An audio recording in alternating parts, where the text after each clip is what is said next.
આજે આપણે ધોરણ 12 ભૌતિક જ્ઞાનની શરૂઆત કરવા જઈ રહ્યા છે. તેમાં ચેપ્ટર 1 વિદ્યુત ભારો અને ક્ષેત્રો વિશે આપણે ભણવાના છે. આપણે આ ચેપ્ટરમાં વિદ્યુત ભારના પ્રકારો અને ગુણધર્મો વિશે, કુલમનો નિયમ, વિદ્યુત ક્ષેત્રની લાક્ષણિકતાઓ, વિદ્યુત ભારનું સતત વિતરણ, વિદ્યુત ફ્લક્સ, ગોસના નિયમના ઉપયોગો વિશે જાણવાના છે. સર્વપ્રથમ આપણે આ લેક્ચરમાં વિદ્યુત ભાર અને વિદ્યુત ભારના ગુણધર્મો વિશે જાણવાનો પ્રયાસ કરીશું.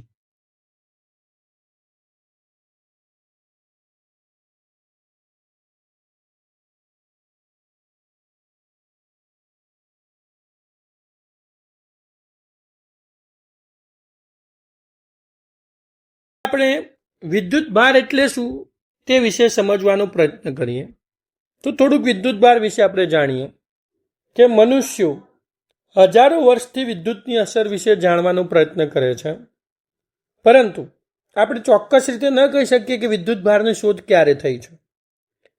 લગભગ એવું નોંધવામાં આવે છે કે ઈસવીસન પૂર્વે 600 વર્ષ પહેલા ગ્રીકના લોકો એમ્બરને કાપડ સાથે ઝડપથી ઘસતા અને તેની મદદથી નાના પીંછા કે હળવી વસ્તુઓને આકર્ષવાના આ વિદ્યુતના ગુણધર્મોથી પરિચિત હતા. એમ્બરનો મતલબ જ ઇલેક્ટ્રોન થાય છે અને આ ઇલેક્ટ્રોન પરથી જ ઇલેક્ટ્રિસિટી શબ્દ ઉતરી આવેલો છે. અને આ રીતે આપણે વિદ્યુતના ગુણધર્મોથી પરિચિત થયા છે. સામાન્ય રીતે આપણે વાત કરીએ ને તો વિદ્યુત ભાર એટલે શું એવો પ્રશ્ન આપણા મનમાં થાય તો વિદ્યુત ભાર એ દ્રવ્ય સાથે સંકળાયેલો એવો ગુણધર્મ છે, દ્રવ્ય સાથે સંકળાયેલો ગુણધર્મ, એવો ગુણધર્મ છે કે જેના કારણે દ્રવ્ય શું થાય, વિદ્યુતીય અને ચુંબકીય અસરો ઉત્પન્ન કરી શકે અને અનુભવી શકે. આવા ગુણધર્મને આપણે વિદ્યુત ભાર તરીકે ઓળખીએ છીએ. સામાન્ય રીતે આપણે જાણીએ છીએ કે દ્રવ્ય એ વિદ્યુત ભારની દ્રષ્ટિએ કેવું છે, તટસ્થ છે. એટલે કે કોઈ પણ પદાર્થ છે અથવા કોઈ પણ દ્રવ્ય છે એ શેનો બનેલું છે, પરમાણુઓનો બનેલો છે. અને આપણે જાણીએ છીએ કે પરમાણુ છે એ પરમાણુ ન્યુક્લિયસ અને તેની આસપાસ રહેલી કક્ષાઓ નો બનેલો છે અને આ કક્ષાઓમાં ઇલેક્ટ્રોન ફરે છે અને વચ્ચે જે ન્યુક્લિયસ છે એમાં પ્રોટોન રહેલા છે. હવે આપણે જાણીએ ને તો આ જે કક્ષામાં રહેલા જે ઇલેક્ટ્રોન છે, અહીં જે કક્ષાઓ છે, કક્ષામાં રહેલા જે ઇલેક્ટ્રોન છે ને ન્યુક્લિયસમાં રહેલા પ્રોટોન છે એની સંખ્યા પરમાણુમાં સમાન હોય છે અને આથી પરમાણુ વિદ્યુત ભારની દ્રષ્ટિએ તટસ્થ થાય છે. કારણ કે પ્રોટોન જેટલો ધન વીજભાર ધરાવે છે એટલો જ ઋણ વીજભાર ઇલેક્ટ્રોન ધરાવે છે. આથી પરમાણુ વિદ્યુત ભારની દ્રષ્ટિએ તટસ્થ બને છે. હવે આપણને પ્રશ્ન થાય તો પછી પદાર્થની વિદ્યુત ભારિત કેવી રીતે કરી શકાય? તો પદાર્થને વિદ્યુત ભારિત કરવો હોય તો પદાર્થની આ તટસ્થતાનો ભંગ કરવો પડે, પરમાણુની આ તટસ્થતા ભંગ કરવી પડે. પરમાણુની આ તટસ્થતા ભંગ કેવી રીતે થાય? તે તટસ્થતા ભંગ કરવા માટે કાં તો પ્રોટોન દૂર કરવા પડે, કાં તો ઇલેક્ટ્રોન દૂર કરવા પડે, કાં તો પ્રોટોન ઉમેરવા પડે, કાં તો ઇલેક્ટ્રોન ઉમેરવા પડે. ઇલેક્ટ્રોન દૂર કરવા પડે કે પ્રોટોન દૂર કરવા પડે, અથવા ઇલેક્ટ્રોન ઉમેરવા પડે કે પ્રોટોન ઉમેરવા પડે, તો પરમાણુની તટસ્થતા ભંગ થાય અને દ્રવ્ય વિદ્યુત ભારિત બને. પરંતુ આપણે જાણીએ છીએ કે જે ન્યુક્લિયસમાં રહેલો પ્રોટોન છે એ ખૂબ જ મજબૂત બંધથી જોડાયેલો છે. માટે પ્રોટોનને મુક્ત કરવો કે પ્રોટોનને ઉમેરવો બહુ વધુ ઉર્જા માગી લે એવું કામ છે. સામાન્ય વ્યવહારમાં પ્રોટોનને દૂર કરવા કે ઉમેરવા માટેની આપણી પાસે ઉર્જા હોતી નથી. માટે સામાન્ય વ્યવહારમાં આપણે પ્રોટોનને ઉમેરી કે દૂર કરી શકતા નથી. પરંતુ આપણે ઇલેક્ટ્રોનને ઉમેરી કે દૂર કરી દ્રવ્યની વિદ્યુત તટસ્થતાનો ભંગ કરીએ છીએ અને પદાર્થને વિદ્યુત ભારિત કરી શકીએ છીએ. તો આમ આપણે જોઈએ તો પદાર્થને વિદ્યુત ભારિત કરવા માટે સામાન્ય રીતે આપણે શું કરીએ છીએ? ઇલેક્ટ્રોનને ઉમેરીએ છીએ અથવા ઇલેક્ટ્રોનને દૂર કરીએ છીએ. હવે આગળ આપણે વાત કરીએ તો કણ દ્વારા ઇલેક્ટ્રોન ગુમાવવાથી જો કોઈ પદાર્થ છે અથવા કોઈ કણ છે, કોઈ દ્રવ્ય છે, એ ઇલેક્ટ્રોન ગુમાવે તો ઇલેક્ટ્રોન ગુમાવવાથી શું થશે? ઇલેક્ટ્રોન ગુમાવવાથી શું થશે? Number of proton A number of electron કરતો વધી જશે અને આથી જે દ્રવ્ય છે, જે કણ છે, એ કેવો બનશે? ધન વીજભારિત બનશે. કેવું બનશે? ધન વીજભારિત, પોઝિટિવ થશે. આ જ રીતે ઇલેક્ટ્રોન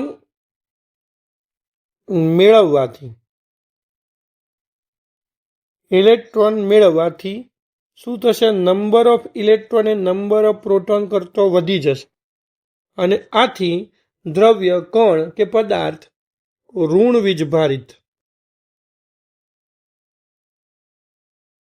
વીજભારિત થાય છે. નેગેટિવ ચાર્જ એની પર જોવા મળે છે. જ્યારે કોઈ પદાર્થ ઋણ વીજભારિત થાય કે ધન વીજભારિત થાય ત્યારે શું થાય છે એ સમજવું છે. તો જ્યારે કોઈ પદાર્થ ધન વીજભારિત થાય,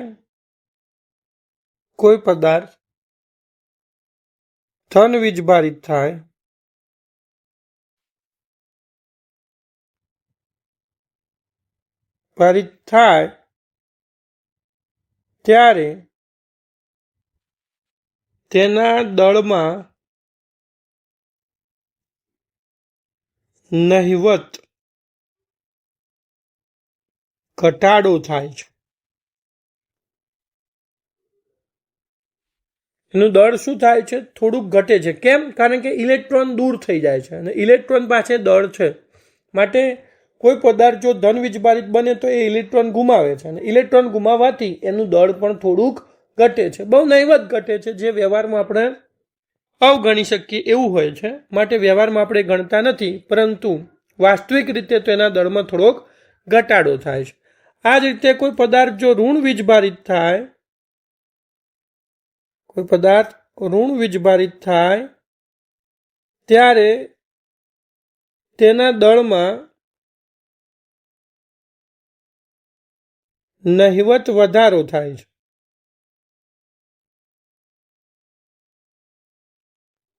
શું થાય છે? નહિવત વધારો થાય છે.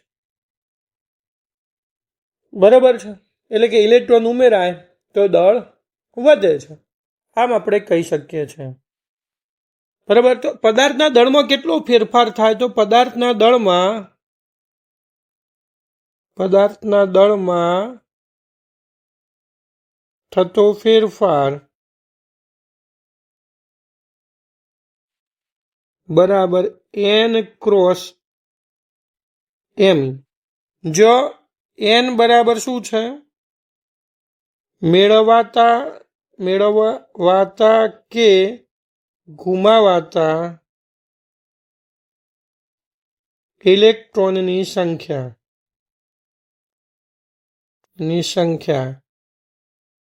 અને me બરાબર શું છે? ઇલેક્ટ્રોનનું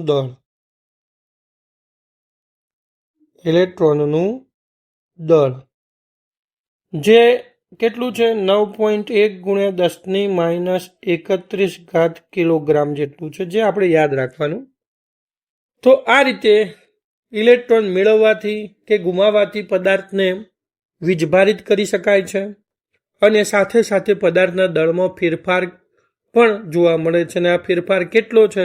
એ n ક્રોસ me જેટલો છે, એ આપણે જાણી શકીએ છીએ. કેટલીક બાબતો આપણે જાણીએ તો અહીં વિદ્યુતભાર વિશે સામાન્ય બાબતો આપણે સમજીએ છીએ. તો વિદ્યુતભારનું જે વહન છે એને વિદ્યુત પ્રવાહ કહેવામાં આવે છે. વિદ્યુતભાર સતત વહન પામતા હોય તો એ વિદ્યુત પ્રવાહ રચે છે. એટલે કે I બરાબર આપણે લખી શકીએ છીએ dq/dt. This implies ડીક્યુ બરાબર આપણે લખી શકીએ છીએ આઈ ઇન્ટુ ડીટી. આનો મતલબ શું છે? તો આ સૂત્ર પરથી આપણે કહી શકીએ કે વિદ્યુતભારનો એસઆઈ એકમ વિદ્યુતભારનો શું છે? એમ્પિયર ગુણ્યા સેકન્ડ એ વિદ્યુતભારનું એસઆઈ એકમ છે. એમ્પિયર ગુણ્યા સેકન્ડને આપણે સંયુક્ત રીતે કુલંબ તરીકે ઓળખીએ છીએ, કુલંબ સી. તો આમ વિદ્યુતભારનો એસઆઈ એકમ શું થાય છે? કુલંબ થાય છે. વિદ્યુતભારના અન્ય નાના એકમો જોઈએ તો નાના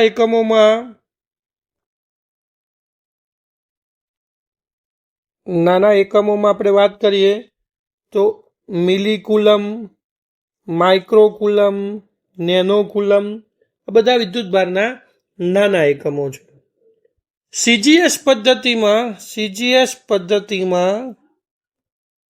પદ્ધતિમાં વિદ્યુતભારનો એસઆઈ એકમ સ્ટેટ કુલમ છે.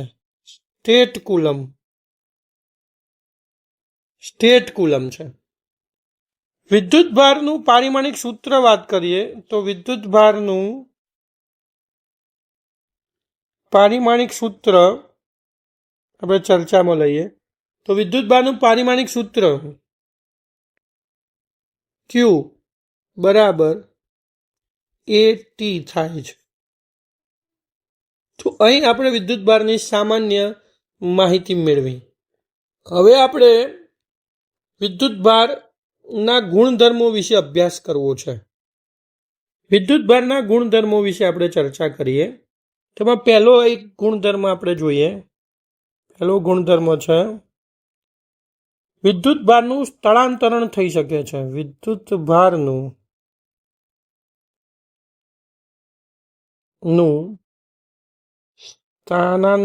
સ્થાનાંતરણ થઈ શકે છે.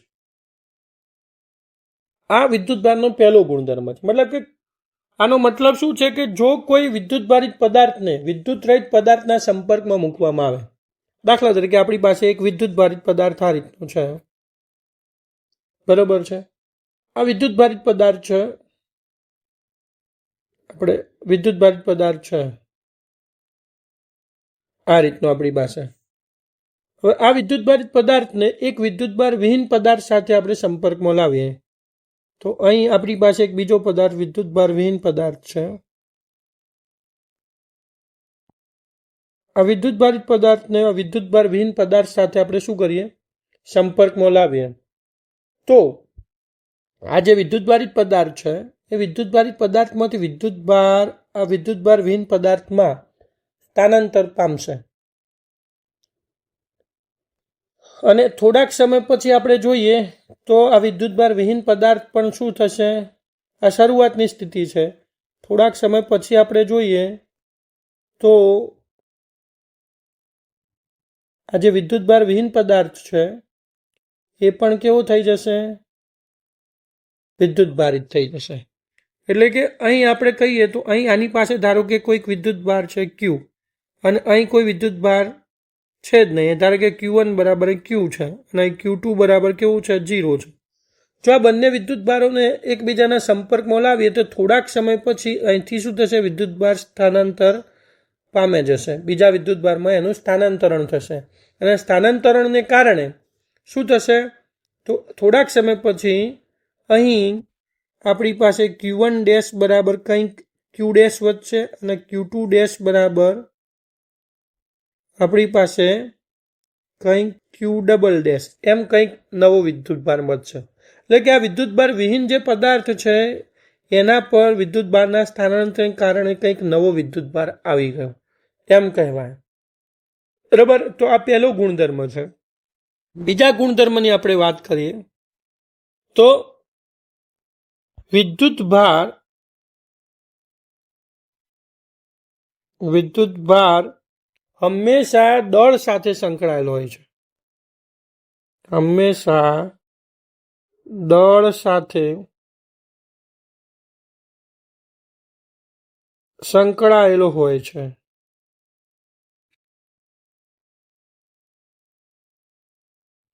આ એનો બીજો ગુણધર્મ છે. મતલબ આ ગુણધર્મ શું કહેવા માંગ્યા છે કે દળ વિના વિદ્યુત ભાર અસ્તિત્વ ધરાવી શકતો નથી. આ ગુણધર્મ એમ કહે છે કે દળ વિના વિદ્યુત ભાર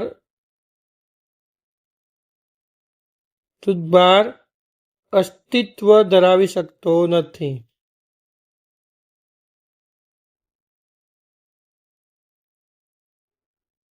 મતલબ કે જેની પાસે દળ નથી એની પાસે વિદ્યુત ભાર નથી. જોકે આનાથી ઉલટું થઈ શકે છે કે વિદ્યુત ભાર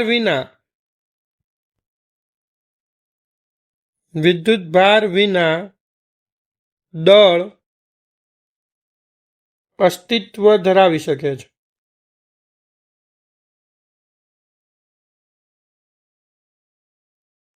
ઉદાહરણ તરીકે આપણે વાત કરીએ તો ન્યુટ્રોન ને દળ છે. ન્યુટ્રોન નામનું જે કણ છે એની પાસે દળ છે પરંતુ વિદ્યુત ભાર નથી. એ વિદ્યુત ભાર વિહીન કણ છે. તો ન્યુટ્રોનની પાસે દળ છે પરંતુ વિદ્યુત ભાર નથી. મતલબ કે દળનું અસ્તિત્વ વિદ્યુત ભાર પર આધારિત નથી પરંતુ વિદ્યુત ભારનું અસ્તિત્વ દળ પર આધારિત છે. મતલબ કે કોઈ કણ હોય, ધારો કે આ રીતે આપણી પાસે કોઈ કણ 1 નંબરનો કણ છે અને આ કણ પાસે દળ જ ના હોય તો એની પાસે વિદ્યુત ભાર ના જ હોય. પરંતુ કોઈ કણ 2 છે એની પાસે દળ છે, એનો મતલબ એવો નથી કે એની પાસે કંઈક ચોખ્ખો વિદ્યુત ભાર હોય. વિદ્યુત ભાર હોઈ પણ શકે અને ન પણ હોઈ શકે. આમ આપણે કહી શકીએ કે દળ વિના વિદ્યુત ભારનું અસ્તિત્વ નથી પરંતુ વિદ્યુત ભાર વિના દળ અસ્તિત્વ ધરાવી શકે છે. આ એક બીજો ગુણધર્મ છે વિદ્યુત ભારનો. ત્રીજી વાત કરીએ, ત્રીજા ગુણધર્મમાં આપણે ચર્ચા કરીએ.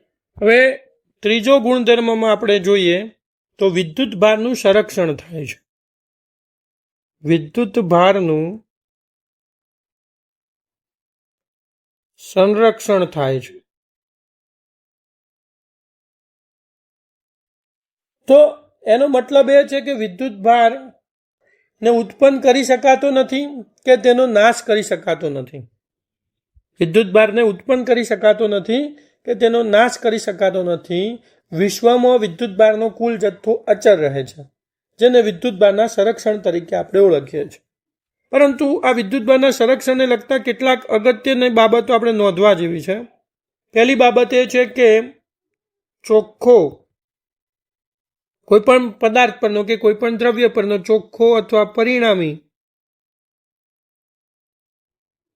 વિદ્યુત ભાર અચળ રહે છે. ભલે તે શૂન્ય ન હોય. પહેલી બાબત છે. બીજી બાબત, જો સમગ્ર બ્રહ્માંડને એક એકમ તરીકે ગણવામાં આવે, સમગ્ર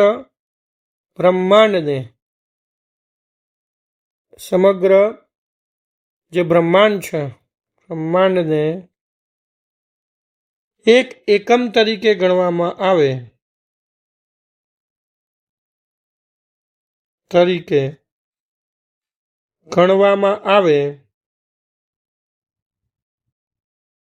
તો વિદ્યુત ભારના સંરક્ષણનો અર્થ એમ થાય કે સમગ્ર બ્રહ્માંડમાં કુલ વિદ્યુત ભાર અચળ છે. સમગ્ર બ્રહ્માંડને એક એકમ તરીકે ગણવામાં આવે તો સમગ્ર બ્રહ્માંડમાં કુલ વિદ્યુત ભાર કેવો છે? કુલ વિદ્યુત ભાર અચળ છે એમ કહી શકાય.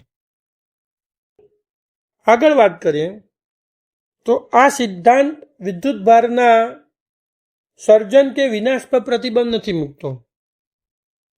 આ સિદ્ધાંત વિદ્યુત ભારના સર્જન કે વિનાશ પર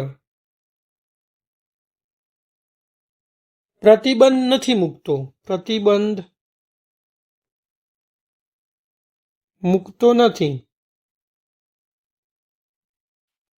જો કે વિદ્યુતભારના સંરક્ષણને કારણે વિદ્યુતભારિત કણો હંમેશા સમાન અને વિરુદ્ધ વિદ્યુતભાર ધરાવતી જોડીમાં જ ઉત્પન્ન થાય છે અને નાશ પામે છે. મતલબ કે આ સિદ્ધાંતની મદદથી ઉદાહરણ સ્વરૂપે આપણે સમજીએ તો આપણી પાસે એક પદાર્થ છે, બરાબર છે. હવે આ પદાર્થને અન્ય કોઈ પદાર્થ સાથે ઘસીએ અને એમાંથી ઇલેક્ટ્રોન દૂર થાય. આ પદાર્થ છે એને સાથે અન્ય કોઈ આ રીતે બીજો કોઈ પદાર્થ ઘસીએ, બરાબર છે. તો આમ બંને પદાર્થોને એકબીજા સાથે આપણે ઘસીએ તો આ પદાર્થ શરૂઆતમાં વિદ્યુતભારની દ્રષ્ટિએ તટસ્થ હશે, આ વિદ્યુતભારની દ્રષ્ટિએ તટસ્થ હશે. પરંતુ બંને પદાર્થોને એકબીજા સાથે ઘસવાથી તે બંને પદાર્થોમાં ઇલેક્ટ્રોનની આપ લે થશે અને આ પદાર્થ કંઈક ધન વીજભારિત થશે અને આ પદાર્થ ધારો કે કંઈક ઋણ વીજભારિત થાય તો આ પદાર્થ જેટલો ઇલેક્ટ્રોન, ધારો કે આ પદાર્થે 3 ઇલેક્ટ્રોન ગુમાવ્યા છે તો આ પદાર્થ 3 ઇલેક્ટ્રોન મેળવશે. એટલે કે આ પદાર્થ 3 એકમ ધન વીજભારિત થાય તો આ પદાર્થ 3 એકમ ઋણ વીજભારિત થાય છે. મતલબ કે અહીં આ પદાર્થ પર ધન વીજભારનું સર્જન થઈ શકે છે એમ આ પદાર્થ પર ધન વીજભારનું સર્જન થઈ શકે છે એમ આ પદાર્થ પર ઋણ વીજભારનું સર્જન થઈ શકે છે. પરંતુ અહીં ધન અને ઋણ વીજભારનો કુલ સરવાળો કેવો થાય છે? શૂન્ય થાય છે. મતલબ કે આ આખા તંત્રને લેવામાં આવે ધ્યાનમાં તો વિદ્યુતભારની જે જોડીઓ છે એ જોડીઓનો સરવાળો કરતાં આપણને વિદ્યુતભારોનો નાશ થતો જોવા મળે છે. મતલબ કે આ સિદ્ધાંત વિદ્યુતભારના સર્જન કે વિનાશ પર પ્રતિબંધ નથી મૂકતો, પરંતુ તે એમ કહે છે કે વિદ્યુતભારિત કણો હંમેશા સમાન અને વિરુદ્ધ વિદ્યુતભાર ધરાવતી જોડીઓમાં જ ઉત્પન્ન થાય છે એવું આપણને આ નિયમ કહે છે. આ નિયમમાંથી આગળ હજુ વાત કરીએ આ નિયમના મુદ્દામાં તો આ નિયમ સાપેક્ષ ગતિ માટે પણ સાચો છે, જેનો અર્થ કે કોઈ અલગ કરેલા તંત્રનો કુલ વિદ્યુતભાર સાપેક્ષ રીતે અચળ જ હોય છે. તંત્ર ગતિ કરતો હોય કે સ્થિર હોય એના વિદ્યુતભાર પર કંઈ ફરક પડતો નથી, બરાબર છે. એટલે આ નિયમ સાપેક્ષ ગતિ માટે પણ સાચો છે એવું આપણે કહી શકીએ છીએ. આગળ વાત કરીએ તો માઇક્રોસ્કોપિક સ્તર પરના પુરાવાના આધારે આ સિદ્ધાંત મોટે ભાગે અનુમાનાત્મક, પરંતુ માઇક્રોસ્કોપિક સ્તર પર એટલે કે આપણે જોઈએ ને તો અહીં જે વિદ્યુતભારો છે એ માઇક્રોસ્કોપિક સ્તર માટે બહુ મહત્વના છે. ઇલેક્ટ્રોનની અવર જવરની એ બધી વાત આપણે કરીએ તો ખૂબ સૂક્ષ્મ સ્તરે, બરાબર છે, આના નિયમો લાગુ પડે છે. સ્થૂળ સ્તરે એના પુરાવાઓ બહુ અઘરા નથી. દાખલા તરીકે આપણી પાસે એક મોટું તંત્ર છે, ઉદાહરણ સ્વરૂપે સમજીએ કે આવું એક મોટું તંત્ર છે, એમાંથી આપણી પાસે 10⁻19 ઇલેક્ટ્રોન હોય, એમાંથી 100 ઇલેક્ટ્રોન આગા પાછા થાય તો સ્થૂળ દ્રષ્ટિએ આ તંત્રમાં વિદ્યુતભારમાં કંઈ લાંબો ફરક પડ્યો એમ કહી શકાય નહીં. પરંતુ આપણે એક પરમાણુ લઈએ, દાખલા તરીકે એક હાઇડ્રોજનનો પરમાણુ લઈએ તો હાઇડ્રોજનના પરમાણુમાં એક જ ઇલેક્ટ્રોન હોય છે. એટલે કે સૂક્ષ્મ સ્તરે વાત કરીએ ને તો વિદ્યુતભારના સંરક્ષણના નિયમથી ઘણી બધી ફરક પડે છે, પરંતુ સ્થૂળ સ્તરે એની અસરો જોવા મળતી નથી. સૂક્ષ્મ સ્તરેમાં આપણે અહીં જોઈએ તો અહીંથી એક ઇલેક્ટ્રોન દૂર થાય તો તરત આ હાઇડ્રોજનનો જે પરમાણુ છે એ H+નો આયન બની જાય. તો સૂક્ષ્મ સ્તરે આ નિયમનું બહુ મહત્વ છે, ત્યારે સ્થૂળ સ્તરે આ નિયમને એટલો બધો આપણે ધ્યાનમાં લેતા નથી. હવે આપણે ચોથો ગુણધર્મ વિદ્યુતભારનું અફરત્વ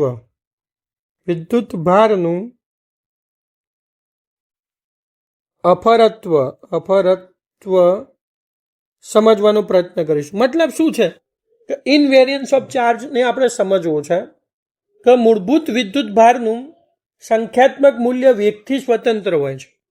કોઈ પદાર્થ ગતિ કરતો હોય તેનો વિદ્યુતભાર બદલાતો નથી. આ એ હકીકત દ્વારા સાબિત થાય છે કે પરમાણુ તટસ્થ છે.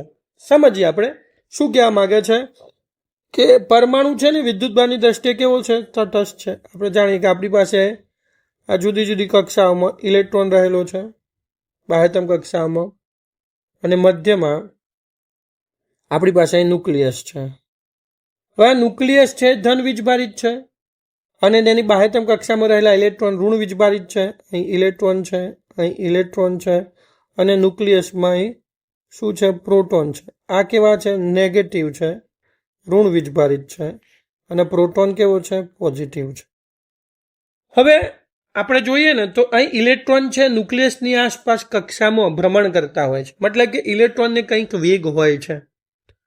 જો ઇલેક્ટ્રોનને વેગ હોય છે, પરંતુ આપણે એવું સાબિત કરવું છે કે વિદ્યુતભારનું મૂલ્ય વેગથી સ્વતંત્ર હોય છે, આવું આપણે સમજવું છે. તો વિદ્યુતભાર વેગથી સ્વતંત્ર છે એ સમજવા માટે આપણે જોઈએ તો પરમાણુમાં ઇલેક્ટ્રોન પ્રોટોન કરતાં વધુ ઝડપથી ગતિ કરે છે, કારણ કે ન્યુક્લિયસની અંદર રહેલા પ્રોટોન કેવા છે? સ્થિર છે. એટલે ઇલેક્ટ્રોનની ઝડપ પરમાણુમાં velocity of electron is greater than velocity of proton, એટલે કે ઇલેક્ટ્રોનની ઝડપ પ્રોટોનની ઝડપ કરતાં વધુ હોય છે. જો વિદ્યુતભાર વેગ પર આધારિત હોય તો પરમાણુની શું થાત? તટસ્થતાનો ભંગ થાત, કારણ કે ઇલેક્ટ્રોનની ઝડપ વધારે હોત તો ઇલેક્ટ્રોનનો વિદ્યુતભાર કેવો થાત? પ્રોટોનના વિદ્યુતભાર કરતો વધી જવો જોઈએ. જો ઇલેક્ટ્રોન અથવા તો ઘટી જવો જોઈએ. બે વસ્તુ થાય કે ભાઈ જો વિદ્યુતભાર વેગ પર આધારિત હોત તો વિદ્યુતભાર વેગના સમપ્રમાણમાં હોત અથવા વેગના વ્યસ્ત પ્રમાણમાં હોત. જો વિદ્યુતભાર વેગના સમપ્રમાણમાં હોત તો ઇલેક્ટ્રોનનો વિદ્યુતભાર પ્રોટોનના વિદ્યુતભાર કરતો વધી જવો જોઈએ, અથવા તો ઇલેક્ટ્રોનનો વિદ્યુતભાર પ્રોટોનના વિદ્યુતભાર કરતો ઘટી જવો જોઈએ. તો પછી પરમાણુ તટસ્થ રહી શકે નહીં. તો અહીં આપણે કહી શકીએ કે પરમાણુની તટસ્થતાનો ભંગ થાય. પરંતુ આપણે પ્રાયોગિક રીતે જોઈએ છીએ કે પરમાણુ તો વિદ્યુતભારની દ્રષ્ટિએ તટસ્થ છે. એનો મતલબ એમ થયો કે ઇલેક્ટ્રોનનો જે વિદ્યુતભાર છે એ ઇલેક્ટ્રોનના વેગથી સ્વતંત્ર છે, પ્રોટોનનો જે વીજભાર છે પ્રોટોનના વેગથી સ્વતંત્ર છે. આમ આપણે કહી શકીએ કે વિદ્યુતભારનું અફરત્વ જળવાઈ રહે છે, એટલે કે વિદ્યુતભારનું સંખ્યાત્મક મૂલ્ય વેગથી સ્વતંત્ર છે એમ કહી શકાય. એટલે ટૂંકમાં કહી શકાય કે વિદ્યુતભારનું સંખ્યાત્મક મૂલ્ય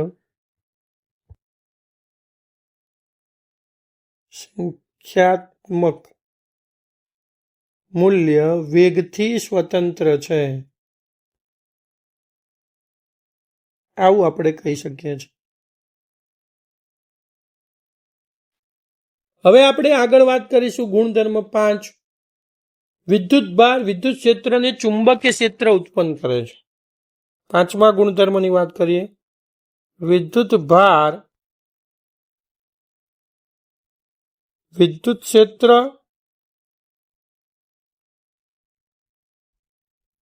અને ચુંબકીય ક્ષેત્ર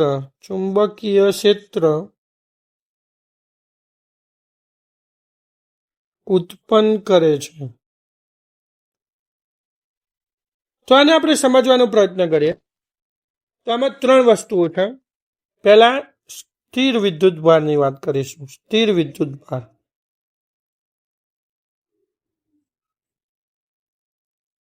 તો સ્થિર વિદ્યુતભાર એટલે કે સ્થિર સ્થિતિમાં પડેલો વિદ્યુતભાર તેની આસપાસની જગ્યામાં માત્ર શું ઉત્પન્ન કરે છે? માત્ર આસપાસની જગ્યામાં માત્ર વિદ્યુત ક્ષેત્ર ઉત્પન્ન કરે છે.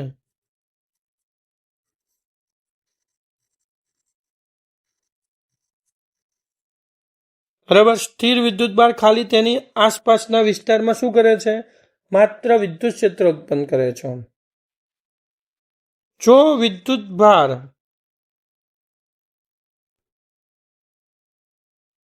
કેવી અપ્રવેગિત ગતિ કરતું હોય, અપ્રવેગિત ગતિમાં મતલબ કે અચળ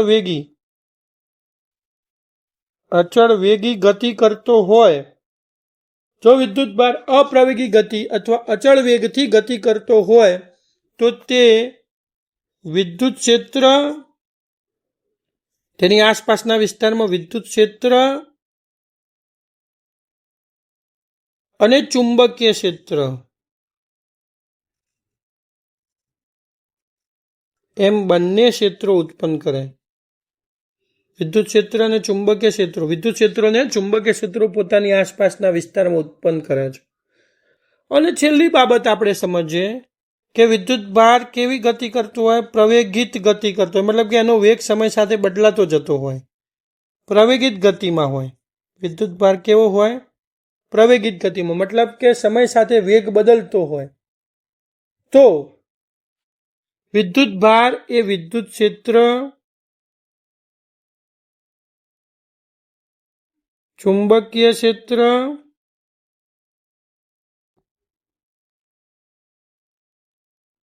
અને વિદ્યુત ચુંબકીય તરંગોના સ્વરૂપમાં વિદ્યુત ઉર્જાનું ઉત્સર્જન કરે છે. વિદ્યુત ચુંબકીય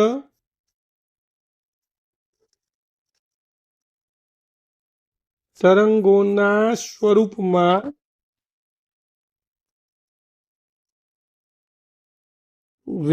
વિકિરણ ઉર્જાનું ઉત્સર્જન કરે છે. વિકિરણ ઉર્જાનું ઉત્સર્જન કરે છે.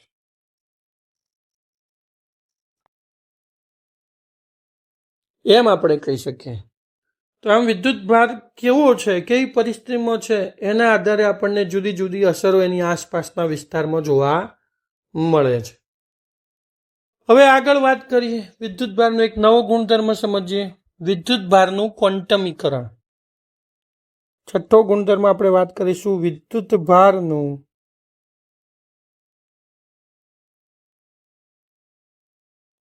ક્વોન્ટમીકરણ. એના વિશે આપણે ચર્ચા કરવી. તો અહીં પહેલો પ્રશ્ન આપણને આપણા માટે ક્વોન્ટમીકરણ શબ્દ નવો છે. એટલે પહેલો પ્રશ્ન આપણને એમ થાય કે ક્વોન્ટમીકરણ એટલે શું, કોને ક્વોન્ટાઇઝેશન કહેવાય, બરાબર? તો ક્વોન્ટાઇઝેશન અથવા ક્વોન્ટમીકરણ એટલે શું? તો આપણે સમજીએ કે જ્યારે કોઈ ભૌતિક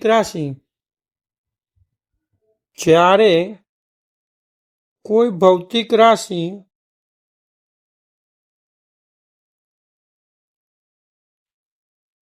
કોઈ પણ મૂલ્ય ધારણ કરવાને બદલે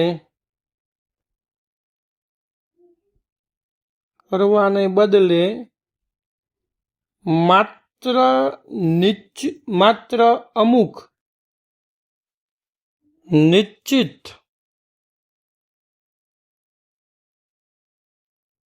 અને અસતત મૂલ્યો જ ધારણ કરી શકે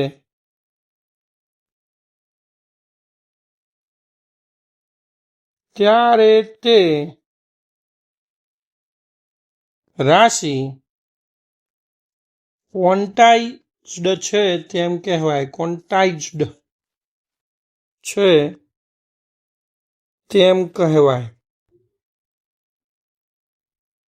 મતલબ કે ઈચ્છા અનુસાર મૂલ્યો ના ધારણ કરી શકે. એક ચોક્કસ જથ્થો હોય, એક ચોક્કસ નિશ્ચિત અસતત મૂલ્ય હોય, એ મૂલ્યથી નાનું મૂલ્ય ભૌતિક રાશિ ધારણ ના કરી શકે. એ મૂલ્યના પૂર્ણ ગુણાંકમાં જ ભૌતિક રાશિ મૂલ્યો ધારણ કરી શકે.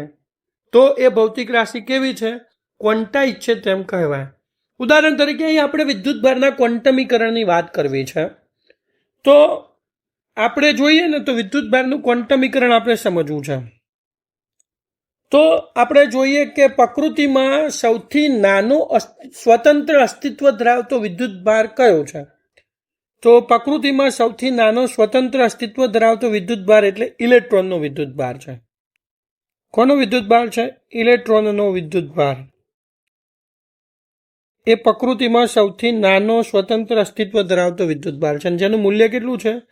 1.6 × 10⁻19 કુલમ જેટલું મૂલ્ય તેનું છે. આ વિદ્યુત ભારને આપણે પ્રાથમિક વિદ્યુત ભાર અથવા મૂળભૂત વિદ્યુત ભાર તરીકે ઓળખીશું. અથવા મૂળભૂત વિદ્યુત ભાર તરીકે આપણે એને ઓળખીશું, જેને આપણે સિમ્બોલમાં ઈ તરીકે દર્શાવીશું. તો પ્રકૃતિમાં સૌથી નાનો સ્વતંત્ર અસ્તિત્વ ધરાવતો જો કોઈ વિદ્યુત ભાર હોય તો તે ઈ છે. મતલબ કે આપણે કોઈ પણ પદાર્થ પર વિદ્યુત ભાર મેળવવો હોય તો એ પદાર્થ પરનો વિદ્યુત ભાર એ આ ઈના પૂર્ણ ગુણાંકમાં હોય, ઈના અપૂર્ણ ગુણાંકમાં ન થાય. મતલબ કે આને વિદ્યુત ભારનું ક્વોન્ટમીકરણ કહેવાય. મતલબ કે વિદ્યુતભાર જે ભૌતિક રાશિ છે એ ભૌતિક રાશિ કોઈ આડા અવરા વિદ્યુતભાર નામની ભૌતિક રાશિ કોઈ ગમે તે વિદ્યુતભારનું મૂલ્ય નથી ધરાવતું.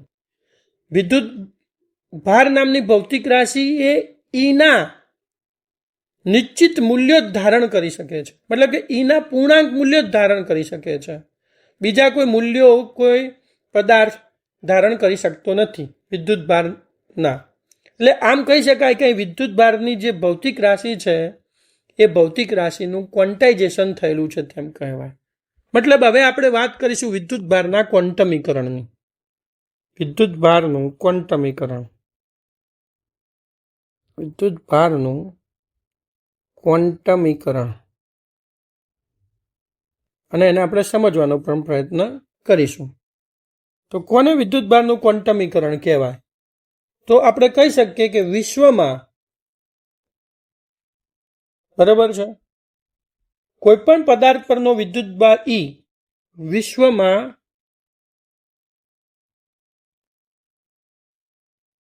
કોઈ પણ પદાર્થ પરનો સ્વતંત્ર ચોખ્ખો એટલે કે પરિણામી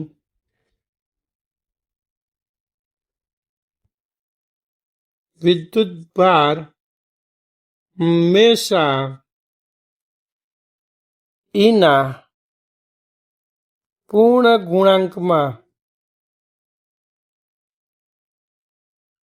હોય છે એમ આપણે કહી શકીએ. વિશ્વમાં કોઈ પણ પદાર્થ પરનો સ્વતંત્ર ચોખ્ખો એટલે કે પરિણામી વિદ્યુતભાર હંમેશા ઈના પૂર્ણ ગુણાંકમાં હોય છે, જેને વિદ્યુતભારનું ક્વોન્ટમીકરણ કહે છે. દાખલા તરીકે કોઈ પણ પદાર્થ પરનો વિદ્યુતભાર આપણે ક્યુ ધારીએ. ધારો કે કોઈ પણ પદાર્થ પરનો વિદ્યુતભાર કેટલો છે? ક્યુ છે. તો આ ક્યુ હંમેશા ±n e જેટલો હોય. જો n શું છે? તો n બરાબર 1 2 3 પૂર્ણાંક સંખ્યાઓ છે. 1 2 3 ગણીએ તો એમ એ શું છે? પૂર્ણાંક સંખ્યાઓ છે. પૂર્ણાંક સંખ્યાઓ છે. અને ઈને તો આપણે જાણીએ છીએ, ઈ તો આપણી પાસે શું છે? મૂળભૂત વિદ્યુતભાર છે. તો આમ કોઈ પણ પદાર્થ પરનો વિદ્યુતભાર ક્યુ હંમેશા કેવો હોઈ શકે? તો કોઈ પણ પદાર્થ પરના વિદ્યુતભારનું મૂલ્ય હંમેશા ઈ ±e ±2e ±3 ±4e આ રીતે હોઈ શકે. કદાપી કોઈ પણ પદાર્થ પરનો વિદ્યુતભાર આ રીતે ન હોઈ શકે. ±1.3e ±1/2 2/7 આ રીતે અપૂર્ણાંક સ્વરૂપમાં કોઈ પણ પદાર્થ પરનો વિદ્યુતભાર આ રીતે હોઈ શકે, આ રીતે હોઈ શકે નહીં. એટલે કે કોઈ પણ પદાર્થ પરનો વિદ્યુતભાર કદાપી ઈના અપૂર્ણાંક ગુણાંકમાં ના હોય, એ હંમેશા ઈના પૂર્ણ ગુણાંકમાં જ હોય એમ કહી શકાય. તો આ આપણે ધ્યાનમાં રાખવા જેવી બાબત છે.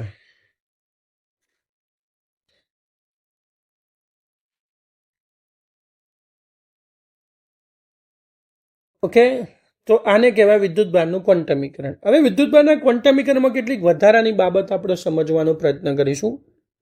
તો અહીં આપણે સ્પષ્ટ શબ્દ વાપર્યો છે કે સ્વતંત્ર વિદ્યુતભાર. પરંતુ આધુનિક ભૌતિક જ્ઞાનમાં આપણે જોઈએ ને, તો આધુનિક ભૌતિક જ્ઞાનમાં આપણે જોઈએ તો પ્રોટોન અને ન્યુટ્રોનને બનાવવા માટે પણ કેટલાક મૂળભૂત વિદ્યુતભારો જવાબદાર છે, જેમને આપણે ક્વાર્ક તરીકે ઓળખીએ છીએ. આ ક્વાર્ક્સ આપણને બે પ્રકારના ક્વાર્ક્સની આપણે પરિચિત છે. એક અપર ક્વાર્ક્સ અને એક ડાઉન ક્વાર્ક્સ. આ બે ક્વાર્ક્સ છે. આ બંને ક્વાર્ક્સ છે એ આપણને આધુનિક ભૌતિક જ્ઞાનમાં એમના અસ્તિત્વની જાણ આપણને થઈ છે. પરંતુ આપણને આ જે ક્વાર્ક્સ છે એ સ્વતંત્ર સ્વરૂપે જોવા નથી મળ્યા. હંમેશા એ જોડીઓમાં કે જથ્થામાં જોવા મળ્યા છે. માટે આ ક્વાર્ક્સ સ્વતંત્ર નથી, જથ્થામાં છે. આપણે વાત કરીએ તો અપર ક્વાર્ક્સ અને ડાઉન ક્વાર્ક્સની મદદથી આપણે પ્રોટોન અને ન્યુટ્રોનનું નિર્માણ કરી શકીએ છીએ. આપણે પ્રથમ પ્રોટોનના બંધારણની વાત કરીએ તો પ્રોટોનનું બંધારણ આપણે સમજવું છે. તો પ્રોટોનના બંધારણ માટે UUD નામનો ક્વાર્ક્સ વપરાય છે. મતલબ UUD એટલે કે આપણે સમજીએ તો પ્રોટોનના બંધારણ માટે 2 અપર ક્વાર્ક્સ અને 1 ડાઉન ક્વાર્ક્સ વપરાય છે. અહીં જોઈએ તો આ અપર ક્વાર્ક્સ છે અને ડાઉન ક્વાર્ક્સ છે. હવે અહીં વાત કરીએ તો અપર ક્વાર્ક્સ છે એનો વીજભાર છે +2/3 E અને ડાઉન ક્વાર્ક્સનો વીજભાર છે -1/3 E. તો આપણે પ્રોટોન પર કેટલો વીજભાર પ્રાપ્ત થશે એ સમજવું છે. તો અહીં આપણે જોઈ શકીએ કે પ્રોટોન પરનો વીજભાર કેટલો 2/3 +2/3 -1/3 ઇન્ટુ E. પ્રોટોન પરનો વીજભાર Q કેટલો થાય? તો અહીં આપણે જોઈએ તો 2 ને 2 4 - 1 એટલે 3/3 ઇન્ટુ E. તો આમ પ્રોટોન પરનો વીજભાર કેટલો થશે +E. તો આમ પ્રોટોનને +E વિદ્યુતભાર પ્રાપ્ત થાય છે, જે પ્રોટોન પરનો સ્વતંત્ર વીજભાર છે. આ રીતે આપણે ન્યુટ્રોનના બંધારણની વાત કરીએ તો ન્યુટ્રોનનું બંધારણ સમજવું છે. તો ન્યુટ્રોનના બંધારણમાં UDD નામના ક્વાર્ક્સ સંકળાયેલા છે. તો ન્યુટ્રોનનું બંધારણ સમજવાનો પ્રયત્ન કરીએ તો એમાં 1 અપર ક્વાર્ક્સ અને 2 ડાઉન ક્વાર્ક્સ છે. તો ન્યુટ્રોનના બંધારણમાં અહીં જોઈએ તો 1 અપર ક્વાર્ક્સ અને 2 ડાઉન ક્વાર્ક્સ છે. અપર ક્વાર્ક્સનો વીજભાર કેટલો છે +2/3 E, ડાઉન ક્વાર્ક્સનો -1/3 E, -1/3 E. તો અહીં ન્યુટ્રોનના બંધારણમાં ન્યુટ્રોન પરનો કુલ વિદ્યુતભાર Q બરાબર આપણે શું કહી શકીએ 2/3 -1/3 -1/3 E બરાબર 0. આમ ન્યુટ્રોન એ વિદ્યુતભાર વિહીન બને છે. તો આમ કોઈપણ પદાર્થ પરનો જે વીજભાર છે એ વીજભાર આપણે આ ક્વાર્ક્સ નામથી જાણી શકીએ છીએ. આધુનિક ભૌતિક જ્ઞાનમાં આ ક્વાર્ક્સ વિશે આપણે માહિતી મેળવી છે. તો આમ આપણે વિદ્યુતભારની સામાન્ય માહિતી મેળવી. હવે આગળ વાત કરીએ વિદ્યુતભારના ગુણધર્મોમાં. વિદ્યુતભારનો છેલ્લો અને છઠ્ઠો ગુણધર્મ જોઈ લઈએ કે વિદ્યુતભારનો સીધો સરવાળો થાય છે, કારણ કે વિદ્યુતભાર એ કેવી રાશિ છે? અદિશ રાશિ છે. તો હવે છઠ્ઠો ગુણધર્મ આપણે વાત કરીશું. એ છઠ્ઠો જાય ને સાતમો ગુણધર્મ આપણે ચર્ચા કરીશું વિદ્યુતભારનો સરવાળો. વિદ્યુતભારનો સીધો સરવાળો થાય છે. તો અહીં આપણે વિદ્યુતભારના સરવાળાની ચર્ચા કરવી છે. મતલબ કે વિદ્યુતભાર એ કેવી ભૌતિક રાશિ છે? અદિશ ભૌતિક રાશિ છે. એટલે પદાર્થ પરનો કુલ વિદ્યુતભાર એ પદાર્થ પર ગમે ત્યાં રહેલા તમામ વિદ્યુતભારોનો બૈજિક સરવાળો. ઉદાહરણ સ્વરૂપે આપણી પાસે કોઈ એક તંત્ર છે. આ તંત્રનો કુલ વિદ્યુતભાર આપણે ગણવો છે. તો આ તંત્ર છે, આ તંત્રની અંદર આપણે 3 વિદ્યુતભારો આ રીતે પડેલા છે. એક વીજભાર અહીં પડેલો છે, એક વીજભાર અહીં પડેલો છે અને એક વીજભાર અહીં પડેલો છે. ધારો કે પ્રથમ વીજભાર છે એનું મૂલ્ય 2 કુલમ છે, આનું -5 કુલમ છે અને આનું 6 કુલમ છે. તો આપણે આ તંત્ર પરનો કુલ વિદ્યુતભાર શોધવો હોય તો શું કરવાનું? આ બધા વિદ્યુતભારોનો સીધો સરવાળો, મતલબ કે 2 - 5 + 6 એટલે 6 ને 2 8 - 5 એટલે 3 કુલમ. તો આ તંત્ર પરનો પરિણામી વિદ્યુતભાર કેટલો છે? 3 કુલમ છે. એટલે કે વિદ્યુતભારમાં સીધો સરવાળો થાય છે. એટલે કે વિદ્યુતભાર એ અદિશ રાશિ છે.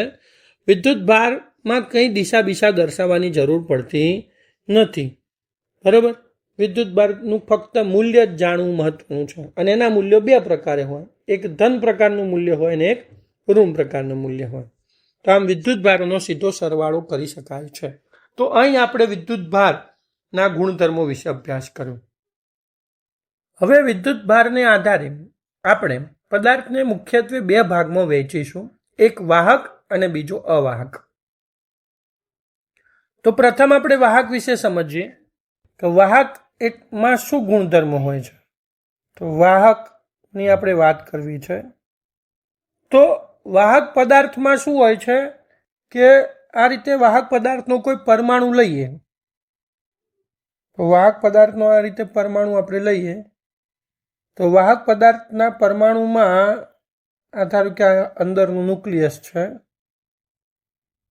બરોબર છે, અને આ બાહ્યતમ કક્ષા છે. આ શું છે? પરમાણુની બાહ્યતમ કક્ષા છે.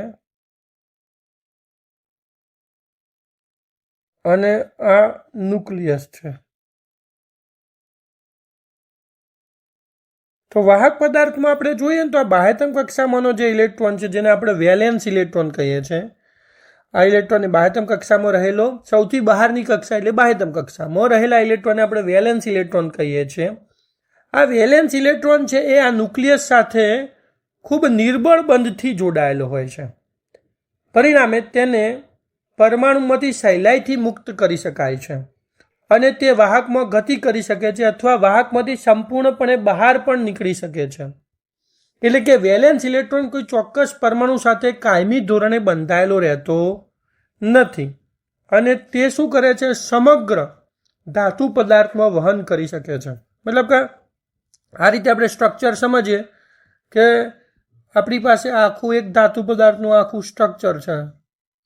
તો આવું એક ધાતુ પદાર્થનું આખું સ્ટ્રક્ચર છે. તો આની અંદર આવા ઘણા બધા નાના નાના પરમાણુ ગોઠવાયેલા હોય.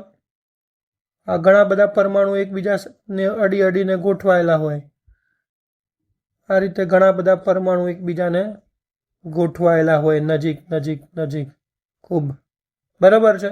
તો આ બધા એકબીજા સાથે આ રીતે ગોઠવાયેલા હોય. તો આ બધાના જે વેલેન્સ ઇલેક્ટ્રોન છે, બાહ્યતમ કક્ષામાંના ઇલેક્ટ્રોન છે, એ ખૂબ ઢીલા બંધથી બંધાયેલા, એટલે ખૂબ સરળતાથી આ પરમાણુની બાહ્યતમ કક્ષામાંથી છટકી શકે અને આ જે આખો ધાતુનો ટુકડો છે એમાં સરળતાથી વહન કરી શકે. અને આ કારણોસર આવા જે પદાર્થો છે કે જેમાં ઇલેક્ટ્રોન ખૂબ સરળતાથી વહન કરી શકે છે, આવા ઇલેક્ટ્રોનને આપણે મુક્ત ઇલેક્ટ્રોન કહીએ છીએ. અને આવા મુક્ત ઇલેક્ટ્રોન ધરાવતા પદાર્થો વિદ્યુત અને ઉષ્માના સારા વાહકો હોય છે અને આથી આવા પદાર્થોને આપણે વાહક પદાર્થો કહીએ છીએ. જ્યારે વાહક પછી આપણે વાત કરીએ અવાહક પદાર્થો. અવાહક પદાર્થમાં શું હોય છે? તો અવાહક પદાર્થમાં આ જ રીતે આપણે ચર્ચા કરીએ.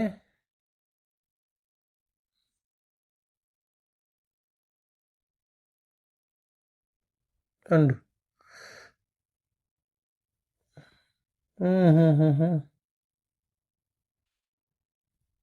અવાહક પદાર્થમાં આ રીતે પરમાણુ હોય છે ખરા.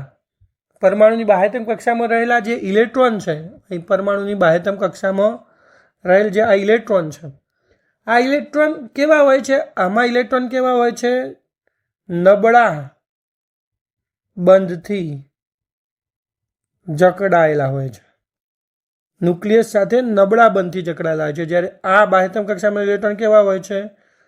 મજબૂત બંધથી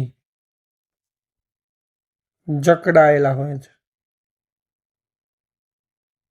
અવાહક પદાર્થોમાં શું હોય છે? બાહ્યતમ કક્ષામાંનો ઇલેક્ટ્રોન જે સૌથી ઢીલો છે એ પણ કેવો છે? ખૂબ સારા મજબૂત રીતે બંધાયેલો છે.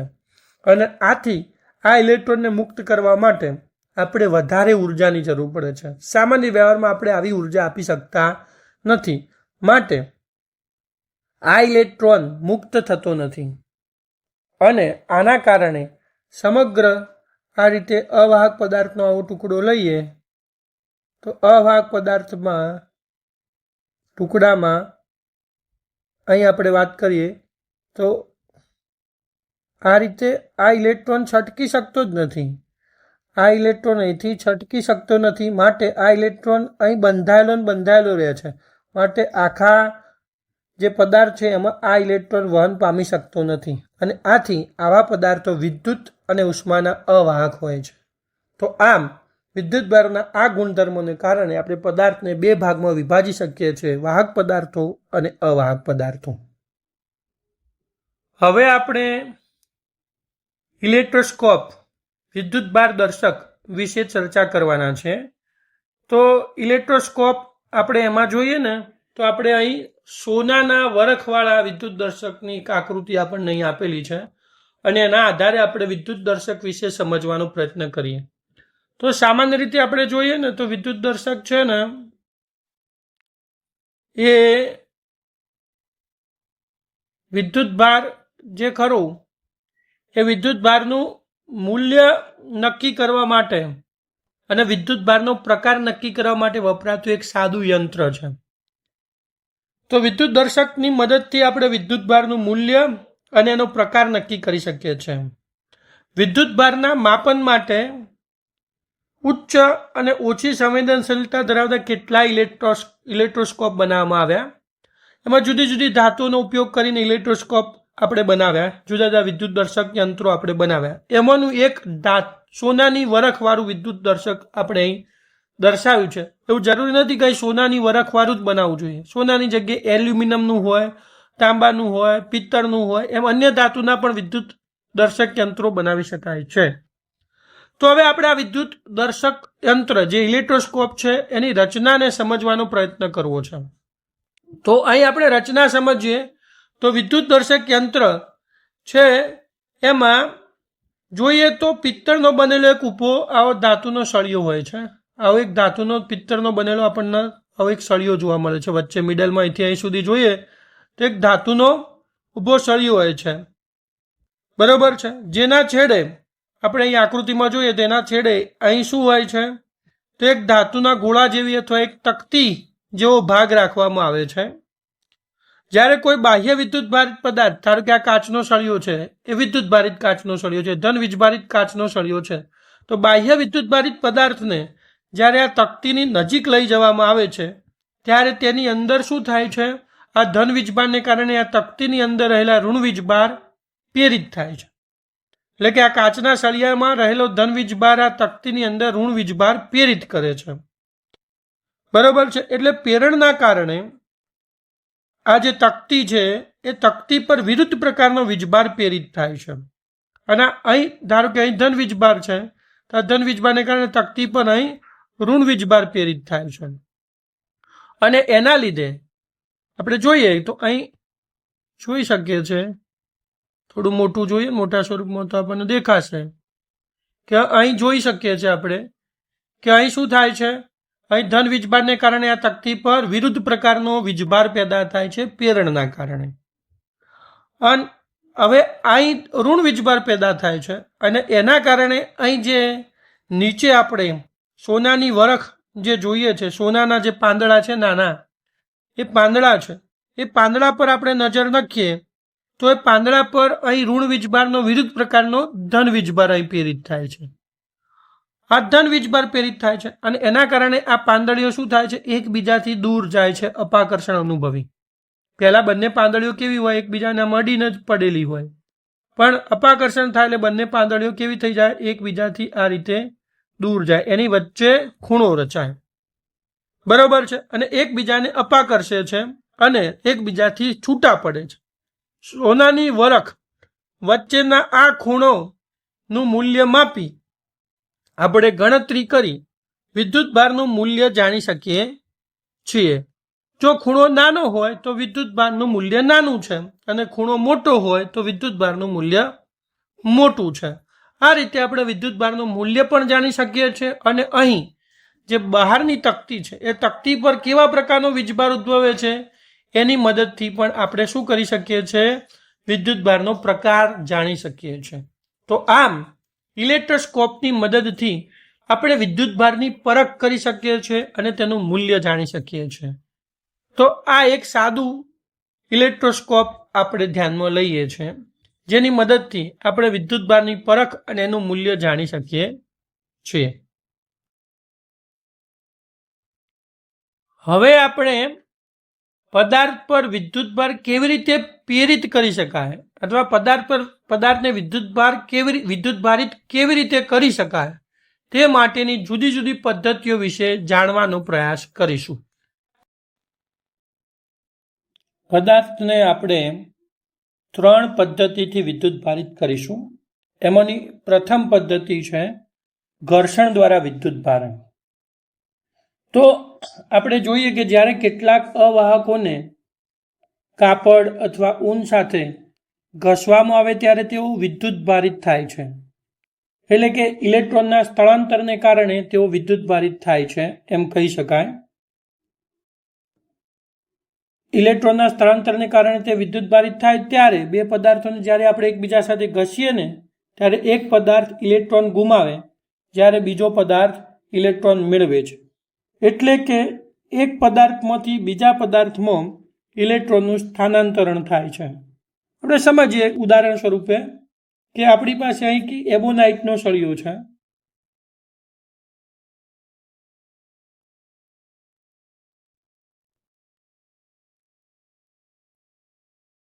આપણી પાસે અહીં એબોનાઇટનો સળિયો છે. આ એબોનાઇટનો સળિયાને જ્યારે આપણે ઊન સાથે ઘસીએ ત્યારે એબોનાઇટનો સળિયો જેટલા ઇલેક્ટ્રોન ગુમાવે છે તેટલા જ ઇલેક્ટ્રોન શું થાય છે? ઊન મેળવે છે.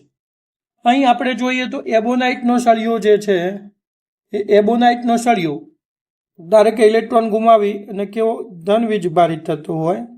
ધારો કે એબોનાઇટનો સળિયો છે 6 ઇલેક્ટ્રોન ગુમાવે છે.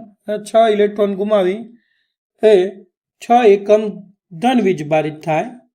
તો ઊન છે એ 6 ઇલેક્ટ્રોન મેળવીને 6 એકમ ઋણ વીજભારિત થાય છે. આમ આપણે જે પદાર્થ ઇલેક્ટ્રોન મેળવે તે ઋણ વિદ્યુત ભારિત થાય છે. એટલે કે અહીં આપણે જોઈએ તો ઊન કેવું બને છે?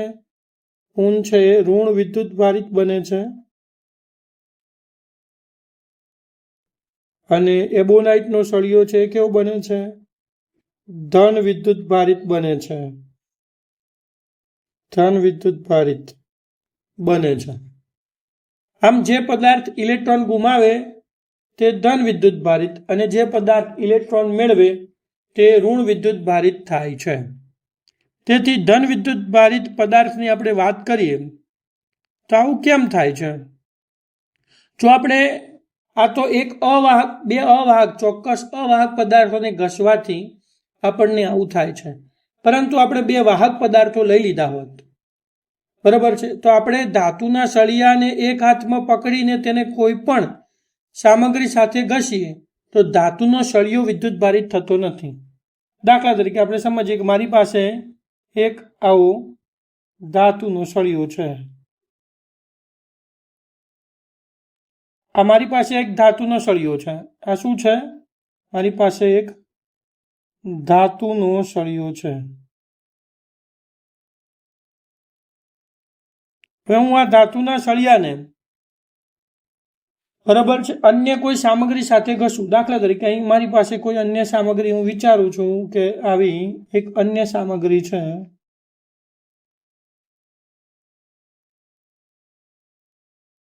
આ સામગ્રી સાથે હું આ ધાતુના સળિયાને શું કરું છું?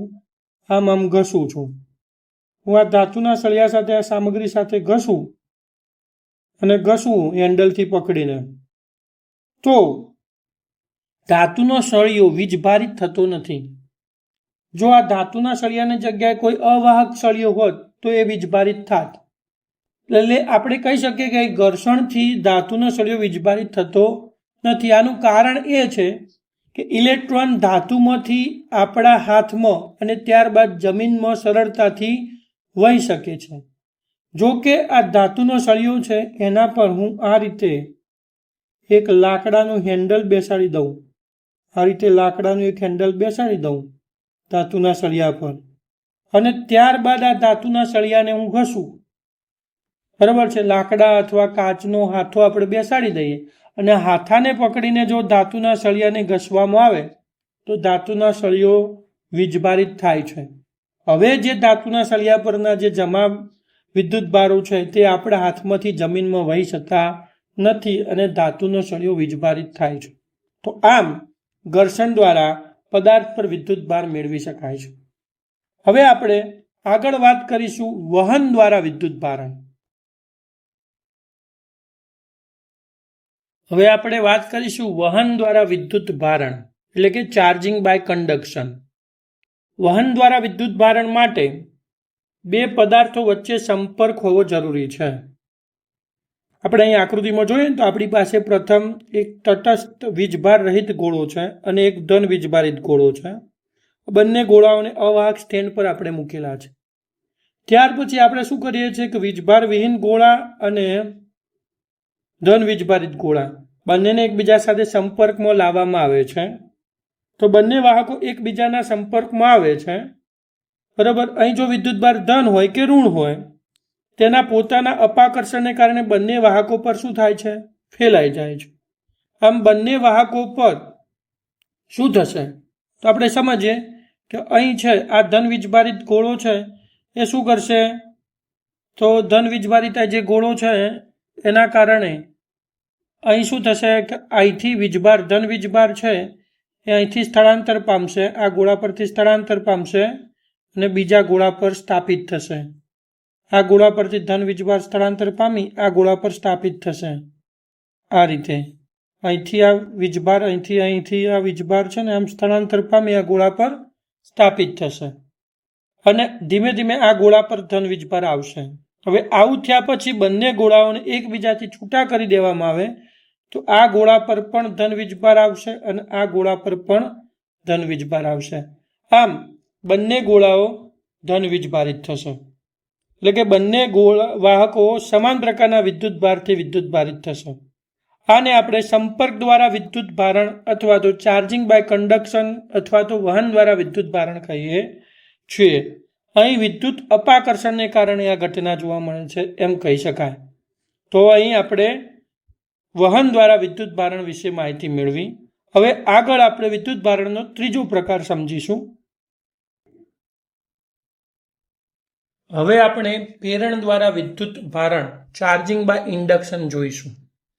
તો પ્રેરણ દ્વારા વિદ્યુત ભારણ એક એવી પ્રક્રિયા છે કે જેના દ્વારા એક વિદ્યુત ભારિત પદાર્થનો ઉપયોગ કરીને તેને સ્પર્શ કર્યા વિના કે તેનો પોતાનો વિદ્યુત ભાર ગુમાવ્યા વિના અન્ય પદાર્થોને વિદ્યુત ભારિત કરી શકાય છે.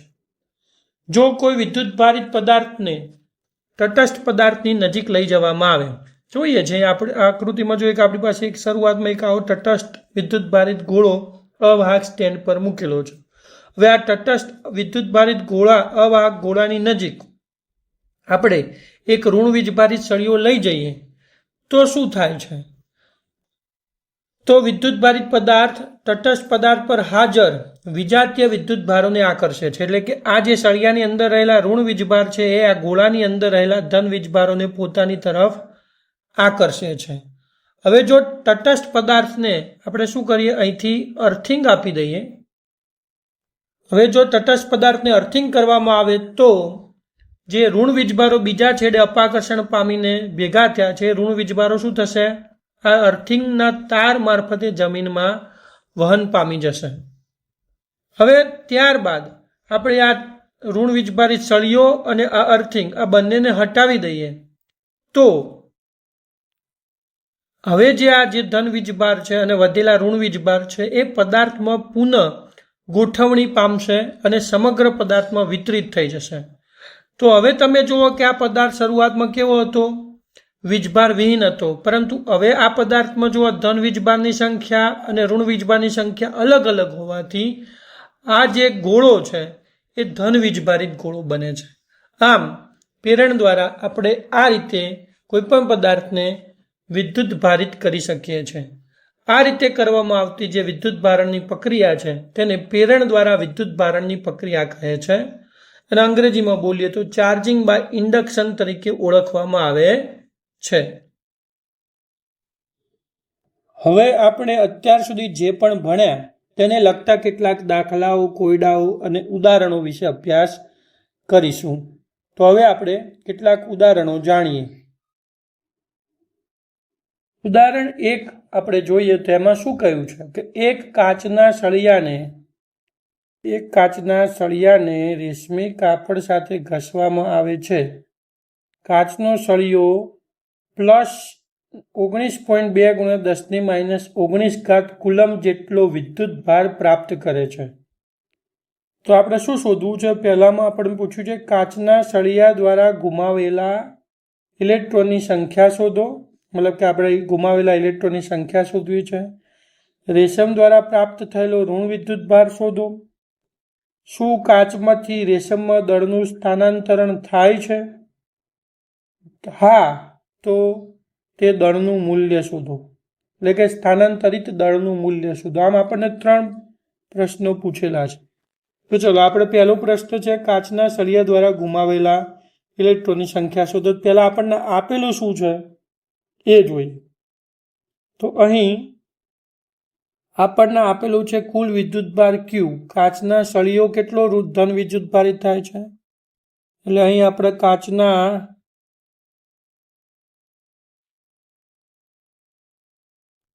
સળિયાનો વિદ્યુતભાર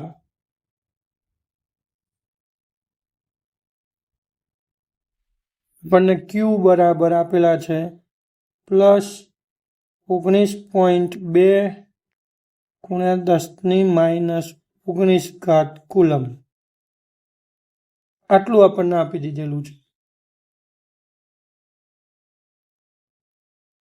હવે આપણે પહેલો વિકલ્પ જોઈએ, એનો આન્સર જોઈએ. તો પહેલા વિકલ્પમાં કાચના સળિયા દ્વારા ગુમાવાતા ઇલેક્ટ્રોનની સંખ્યા શોધવી છે. કાચના સળિયા દ્વારા ગુમાવાતા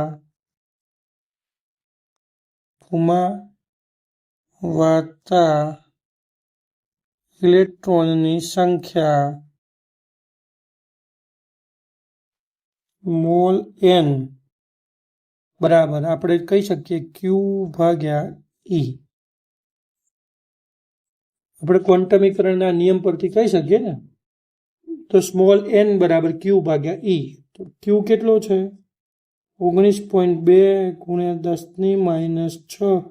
10⁻⁹ ભાગ્યા E બરાબર 1.6 × 10⁻⁹. તો અહીંથી -19 જતા રહ્યા.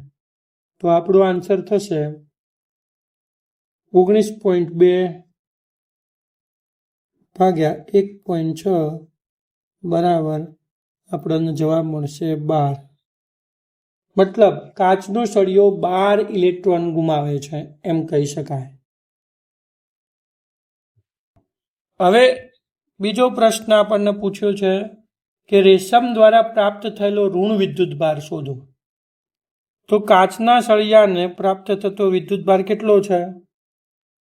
+19.2 × 10⁻⁹ કુલમ હોય તો આપણે કહી શકીએ કે વિદ્યુતભારના સંરક્ષણના નિયમ અનુસાર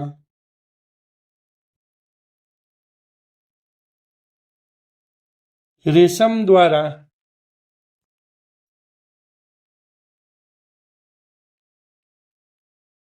પ્રાપ્ત થયેલો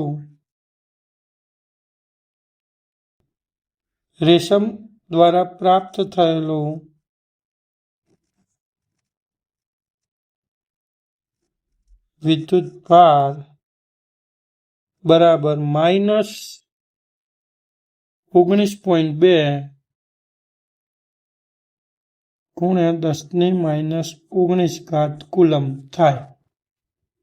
મતલબ જેટલો કાચનો સળિયો ધન વીજભારિત થાય એટલું જ રેશમનું કાપડ ઋણ વીજભારિત થાય એમ કહી શકીએ. અને ત્રીજો પ્રશ્ન છે કે શું કાચમાંથી રેશમમાં દળનું સ્થાનાંતરણ થાય છે? તો આપણો જવાબ છે હા. કારણ કે શું થાય છે? કાચના સળિયામાંથી ઇલેક્ટ્રોન રેશમ પર જાય છે. આથી આપણે કહી શકીએ હા, કારણ કે કાચના સળિયામાંથી ઇલેક્ટ્રોન રેશમ તરફ જાય છે. તો સ્થાનાંતરિત થયેલ દળ M બરાબર N × Me. તો અહીં કેટલા ઇલેક્ટ્રોન સ્થાનાંતરિત થયા હતા? 12. અને ઇલેક્ટ્રોનનું દળ કેટલું છે? 9 × 10⁻31. તો અહીં આપણે એનું સાદું રૂપ આપીએ તો આપણને આન્સર મળશે 1.12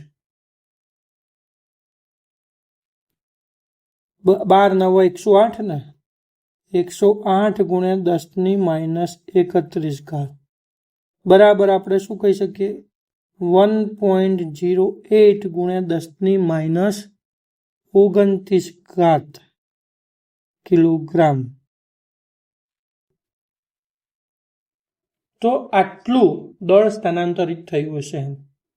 અહીં આ જે સ્થાનાંતરિત થયેલું જે દળ છે કેવું છે 10⁻29 કિલોગ્રામ છે, એટલે કે ખૂબ નાનું છે. માટે વ્યવહારમાં આવા દળને આપણે શું કરીએ છીએ અવગણીએ છીએ.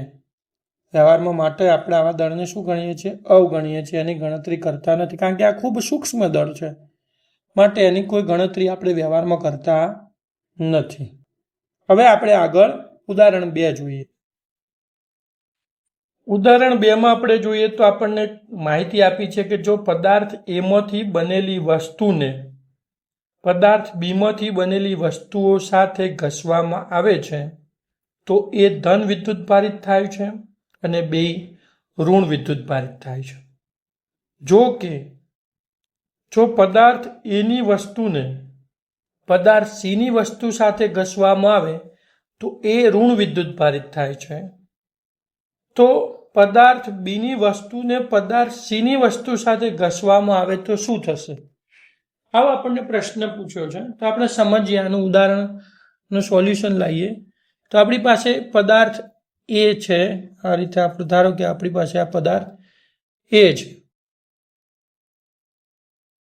આવો એક કોઈક પદાર્થ બી છે અને કોઈક ત્રીજો આવો એક પદાર્થ સી છે. આ 3 પદાર્થો છે આપણી પાસે.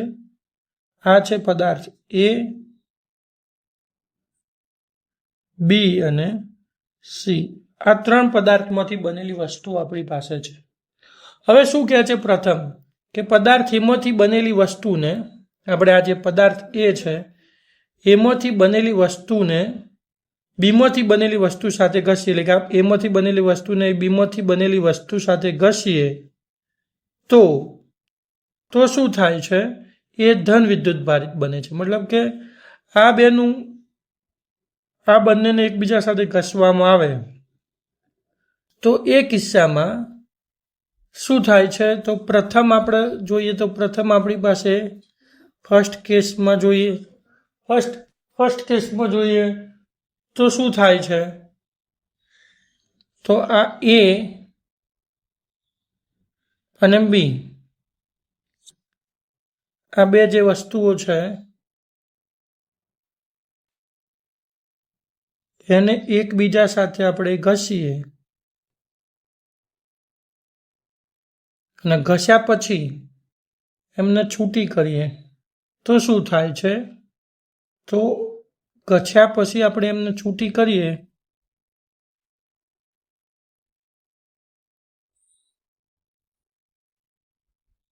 તો હવે એ બને છે ધન વીજભારિત અને બી બને છે ઋણ વીજભારિત. આવું થાય છે. આવું આપણને કીધું છે. તો આવું કેમ થાય છે?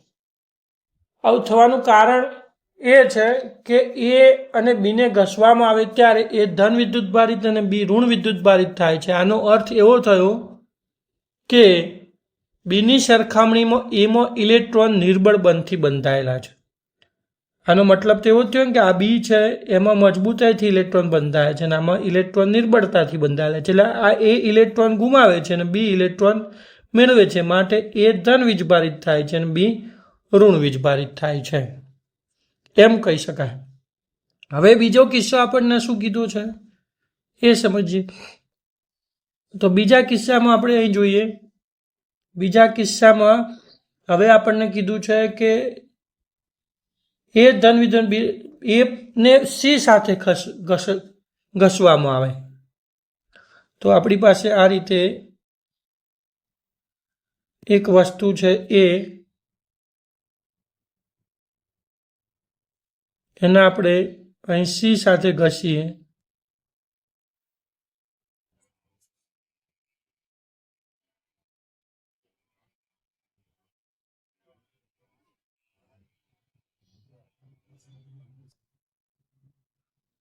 અને ઘસ્યા પછી છૂટા પાડવામાં આવે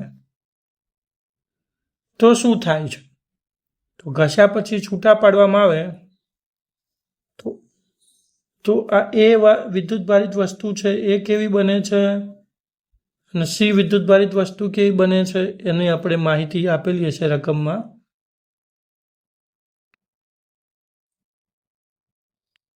તો એ જે વસ્તુ છે એ ઋણ વીજભારિત બને, મતલબ કે આ એ વસ્તુ છે કેવી બને છે? નેગેટિવ બને છે. તો આ ઓટોમેટિકલી પોઝિટિવ બનેલું હોય એટલે કે સી વિદ્યુતભારિત વસ્તુ પોઝિટિવ બને.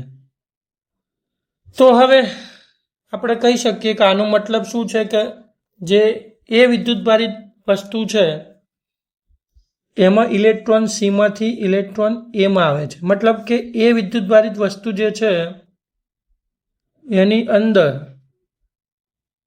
ઇલેક્ટ્રોન મજબૂતાઈથી બંધાયેલા છે અને સીમાં નિર્બળતાથી બંધાયેલા છે.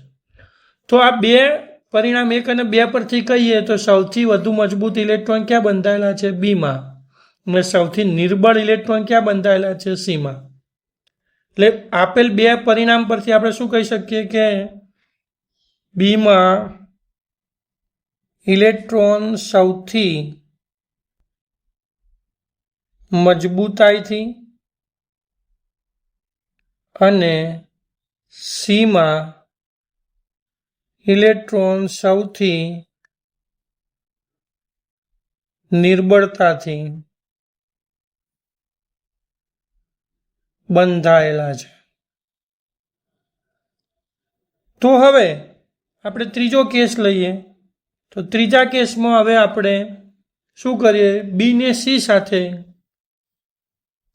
બી અને સી છે એની ચર્ચા કરીએ. તો બી ને સી સાથે આપણે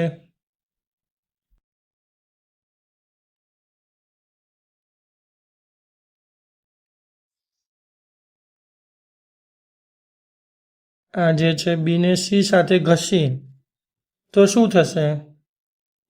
તો શું થાય? તો જુઓ ભાઈ, બી એ સૌથી મજબૂતાઈથી બીમાં ઇલેક્ટ્રોન છે કેવા છે? સૌથી મજબૂતાઈથી છે. આમાં ઇલેક્ટ્રોન કેવા છે? મજબૂત બંધથી જોડાયેલા છે, મજબૂત બંધથી. અને આમાં ઇલેક્ટ્રોન કેવા છે? નિર્બળ બંધથી જોડાયેલા છે, નિર્બળ બંધથી.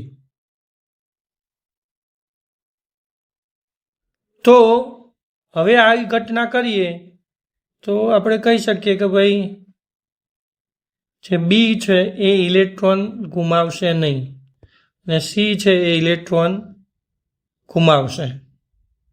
એટલે કે બી છે ઇલેક્ટ્રોન મેળવશે અને સી છે ઇલેક્ટ્રોન ગુમાવશે. આથી આપણે કહી શકીએ કે આ જે બી છે એ કેવું થશે? નેગેટિવ થશે અને સી છે એ કેવું થશે? પોઝિટિવ થશે. તો આમ આપણે જવાબમાં કહી શકીએ કે સી એ ધન વીજભારિત અને બી એ ઋણ વીજભારિત થાય છે. તો આ રીતે આપણે આ ઉદાહરણ સમજ્યા. ઉદાહરણ 3. ઉદાહરણ 3માં શું માહિતી આપી છે આપણે જોઈએ. તો પદાર્થો એ, બી અને સી એ 3 સમાન અલગ ગોળાકાર વાહકો છે. શરૂઆતમાં એ અને બી પર +3 મિલીકુલમનો વિદ્યુતભાર છે, જ્યારે સી પર -6 મિલીકુલમનો વિદ્યુતભાર છે. પદાર્થો એ અને સીને સંપર્કમાં લાવીને છૂટા પાડવામાં આવે છે. ત્યારબાદ પદાર્થો બી અને સીને સંપર્કમાં લાવીને છૂટા પાડવામાં આવે છે. તો પહેલો પ્રશ્ન છે, જો પદાર્થો એ અને બીને એકબીજાની નજીક પકડી રાખવામાં આવે તો તેઓ શું અપાકર્ષણ પામશે, આકર્ષણ પામશે કે કોઈ અસર નહીં થાય? અને બીજો પ્રશ્ન છે, જો પદાર્થો એ અને સીને એકબીજાની નજીક પકડી રાખવામાં આવે તો તેઓ અપાકર્ષણ પામશે, આકર્ષણ પામશે કે કોઈ અસર નહીં થાય? તો આમ આપણે પ્રશ્ન પૂછ્યો છે. તો પહેલાં તો આપણી પાસે 3 પદાર્થો છે, સમાન ગોળાઓ છે એવું લઈ લઈએ. એક ગોળો છે એ, બીજો ગોળો છે બી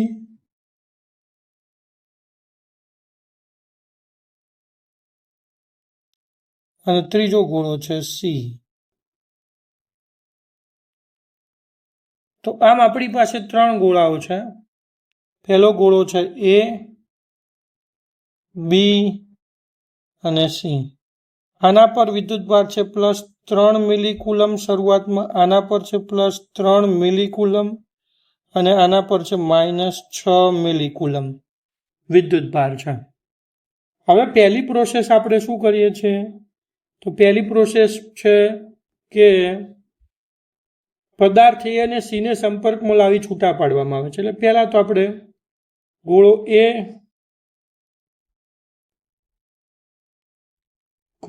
એ કોપી અને ગોળો સી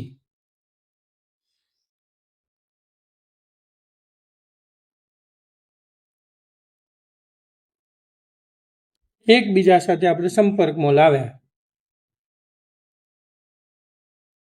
તો ગોળો એ અને સી એકબીજા સાથે સંપર્કમાં લાવ્યા. તો હવે આ તંત્ર પરનો કુલ વીજભાર કેટલો થશે એ આપણે કહી શકીએ. કેટલો થાય? એ અને સી થી બનતા તંત્રનો કુલ વીજભાર આપણી પાસે થશે 3 - 6 બરાબર -3 મિલીકુલમ. આટલો વીજભાર થશે, પરિણામી વીજભાર ક્યુ નેટ. હવે આ વીજભાર બંને ગોળા કેવા છે? સમાન છે, સમાન કદના છે. તો હવે આ બંને ગોળાઓને છૂટા પાડીએ, મતલબ કે હવે આપણે બંને ગોળાઓને છૂટા કરીએ.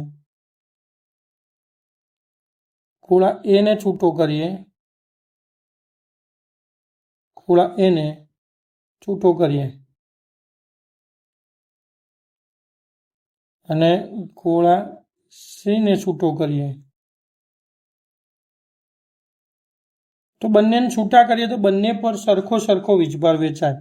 તો ગોળા એ પર -3/2 મિલીકુલમ અને ગોળા સી પર -3/2 મિલીકુલમ વીજભાર વેચાશે.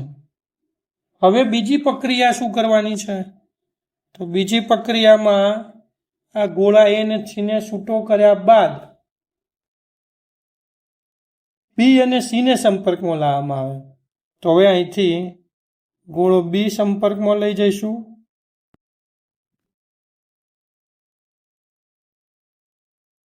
અને અહીંથી ગોળો સી સંપર્કમાં લઈ જઈશું.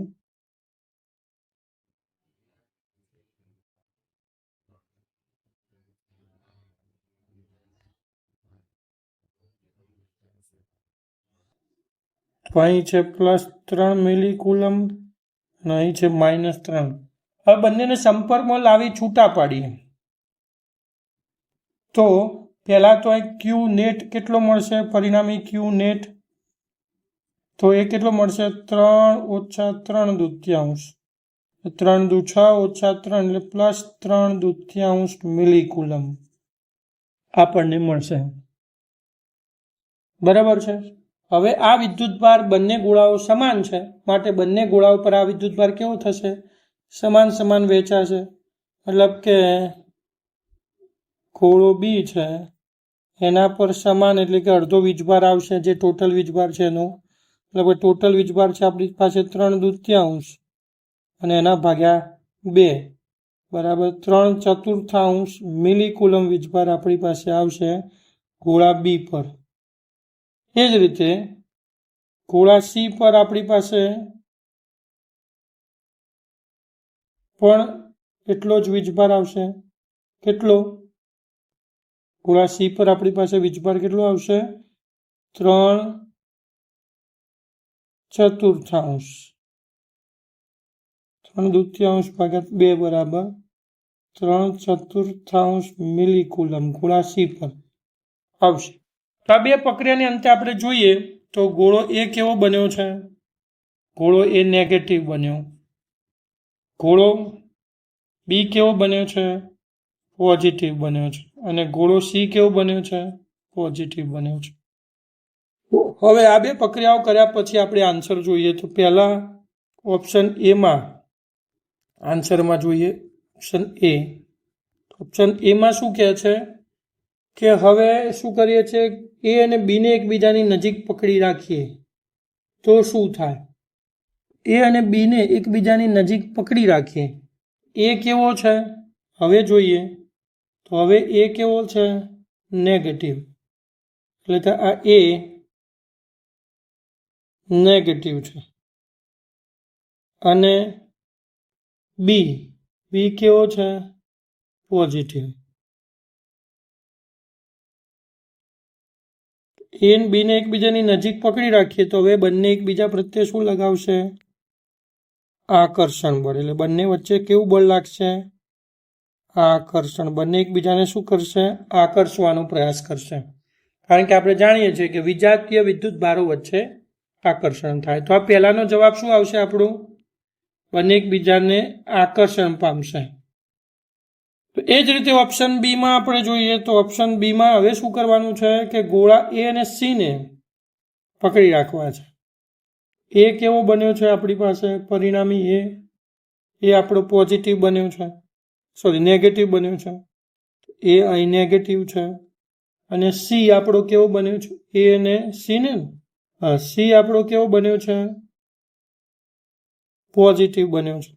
એ અને સી ને જોડે પકડી રાખીએ તો અહીં પણ શું થાય કે બંને એકબીજા પર વિરુદ્ધ પ્રકારના વીજભારો છે તે બંને એકબીજા પ્રત્યે આકર્ષણ પામશે. એટલે આપણે લખી શકીએ આનો જવાબ પણ શું આવશે? આકર્ષણ પામશે. તો આ રીતે આપણો દાખલો પૂરો થયો. હવે આગળ વાત કરીએ. હવે વાત કરીએ ઉદાહરણ 4. તો ઉદાહરણ 4માં આપણને શું કહે છે કે આકૃતિમાં દર્શાવ્યા મુજબ એક ધન વિદ્યુતભારિત સળિયાને અવાહક સ્ટેન્ડ પર રાખેલા અને એકબીજાના સંપર્કમાં રહેલા બે વિદ્યુતભાર રહિત ધાતુના ગોળાઓ એ અને બીની નજીક લાવવામાં આવે છે, જે આપણે આકૃતિમાં જોઈ શકીએ છીએ. હવે એના પરથી આપણને 3 પ્રશ્નો પૂછ્યા છે કે જો ગોળાઓ અલગ કરતા પહેલા સળિયાને દૂર કરવામાં, એટલે કે આ સળિયો જે છે આ સળિયાને પહેલાં દૂર કરી દઈએ અને પછી ગોળાઓને અલગ કરીએ, એટલે કે સળિયાને પહેલાં દૂર કરવામાં આવે તો શું થશે? તો આપણે સમજીએ, પહેલાંનો જવાબ સમજીએ, પછી લાઇનસર બીજાનો ત્રીજાનો સમજીશું. તો પહેલાંનો શું છે કે આપણી પાસે બે ગોળાઓ છે. સપોઝ આપણી પાસે આવી રીતે બે ગોળાઓ છે અવાહક સ્ટેન્ડ પર મૂકેલા. ગોળો 1 છે આ રીતે અને આ રીતે ગોળો 2 છે. બંને ગોળાઓ આપણી પાસે આ રીતે એકબીજાના સંપર્કમાં છે, અવાહક સ્ટેન્ડ પર મૂકેલા છે. આ ગોળો એ છે ને આ ગોળો બી છે. હવે અહીં તમે જ્યારે સળિયો લાવો છો, આ જે સળિયો છે આ સળિયાને તમે અહીં લાવો છો ગોળા એની નજીક, તો શું થાય છે? તો સળિયો છે ગોળા એમાં પ્રેરણ પેદા કરે. પ્રેરણ પેદા કરે માટે ગોળા એની અંદર આ બાજુ બધા ઋણ વીજભારો પેદા થાય અને આ બાજુ બધા ધન વીજભાર પેદા થાય. એ જ રીતે આ ધન વીજભારને કારણે આ ગોળામાં પ્રેરણ થાય એટલે આ બાજુ બધા ઋણ વીજભાર પેદા થાય અને આ બાજુ બધા ધન વીજભાર પેદા થાય. હવે આ જે વચ્ચેનો ભાગ છે અહીં ધન અને ઋણ વીજભાર એકબીજાની અસર નાબૂદ કરી દે, એટલે અહીંથી એમની અસર આપણે અનુભવી શકીએ નહીં. એટલે આ અસરો નાબૂદ થઈ જાય. તો આવી સિચ્યુએશન મળે કે ગોળા એનો સળિયા તરફનો ભાગ ઋણ વીજભારિત થાય અને ગોળા બીનો છેવાડા તરફ એટલે કે જમણી તરફનો ભાગ છે એ ધન વીજભારિત થાય. હવે આપણે આ સળિયાને દૂર કરી દઈએ, મતલબ કે આ જે આપણી પાસે આ જે સળિયો છે આ સળિયાને આપણે હવે દૂર કરી દઈએ તો શું થાય? તો હવે આ સળિયાને દૂર કરી દઈએ તો આ જે ઋણ વીજભારો છે એ ઋણ વીજભારિત જે આના ગોળા પરનો જે ઋણ વીજભાર છે એ કેવો થશે? આ ગોળા પરથી આ ગોળા પર સતત વિતરણ પામશે અને એ જ રીતે આ ધન વીજભાર છે એ પણ શું થશે? આ ગોળા પરથી આ ગોળા પર સતત વિતરણ પામી જશે. મતલબ કે અહીં ધન અને ઋણ વીજભાર પુનઃ વિતરણ પામી એકબીજાની અસર શું કરશે? નાબૂદ કરી દેશે. અને આના કારણે શું થશે? બંને ગોળા ફરીથી વિદ્યુતભારની દ્રષ્ટિએ કેવા બની જશે? તટસ્થ બની જશે. બંને ગોળાઓ ફરીથી વિદ્યુતભારની દ્રષ્ટિએ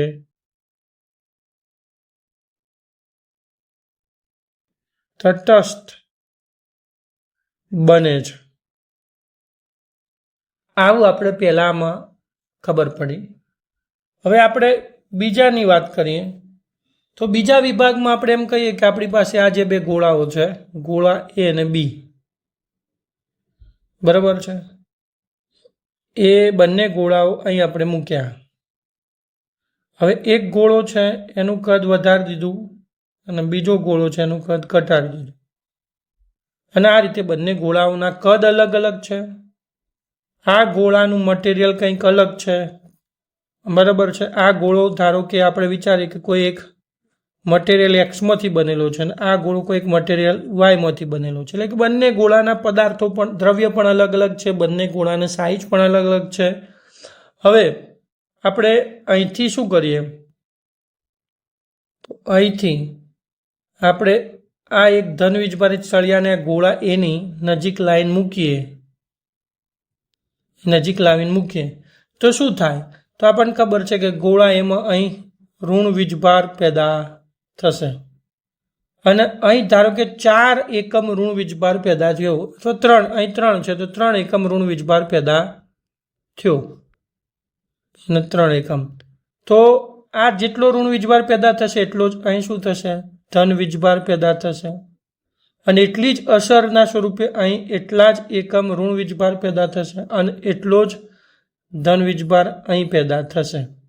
મતલબ આ વચ્ચેની અસરો તો નાબૂદ થશે. પરંતુ અહીં તમે કહી શકો કે અહીં જેટલો અહીં ઋણ વીજભાર પ્રેરિત થાય જેટલો જ અહીં ધન વીજભાર પ્રેરિત થાય છે. માટે બંને ગોળાઓ પર પ્રેરિત થતા આથી કહી શકાય કે વિદ્યુતભારના સંરક્ષણના નિયમ મુજબ બંને ગોળાઓ શરૂઆતમાં તટસ્થ હતા. તેથી જેટલો ઋણ વિદ્યુતભાર એક ગોળા પર પેદા થાય તેટલા જ મૂલ્યનો ધન વિદ્યુતભાર બીજા ગોળા પર પેદા થાય, ભલે તેમનું કદ કે દ્રવ્ય અલગ હોય. તેથી કહી શકાય કે વિદ્યુતભારના સંરક્ષણના નિયમ અનુસાર, કોના? વિદ્યુતભારના સંરક્ષણના નિયમ અનુસાર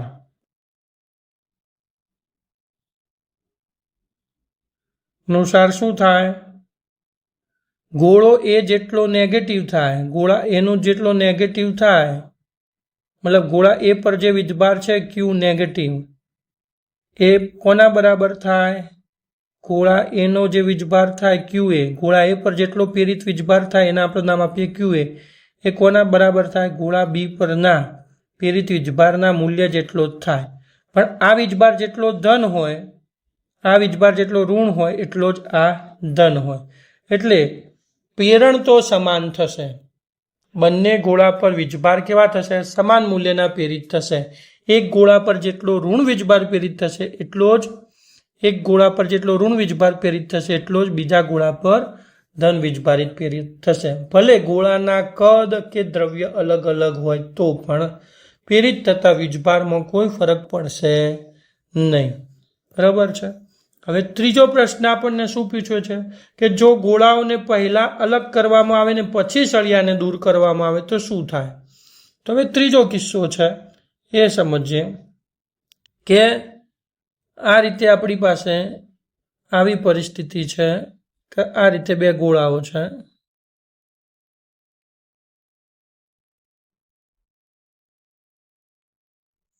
શરૂઆતમાં સંપર્કમાં છે, એમની જોડે સળિયો લાવી દીધો છે.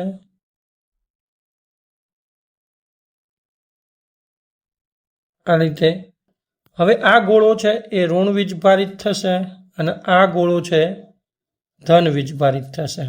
હવે આ સળિયો એમને એમ રાખીએ છીએ અને પછી સળિયો એમને એમ રાખ્યા પછી આપણે શું કરીએ છીએ કે હવે સળિયો એમને એમ રાખ્યા પછી આ ગોળો એ છે એને ગોળા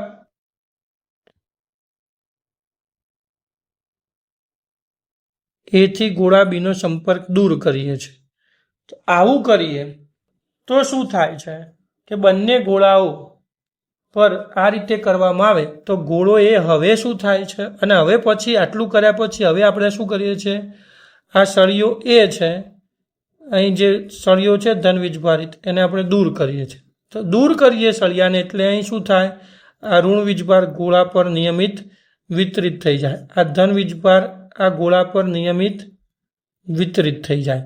માટે હવે ગોળો એ કેવો બનશે, નેગેટિવ એટલે કે ઋણ વીજભારિત બને છે, અને ગોળો બી કેવો બનશે, ધન વીજભારિત બને છે. બરાબર. તો આ રીતે ગોળા એ અને બી પર કાયમી ધોરણે વિદ્યુત ભાર જોવા મળે છે.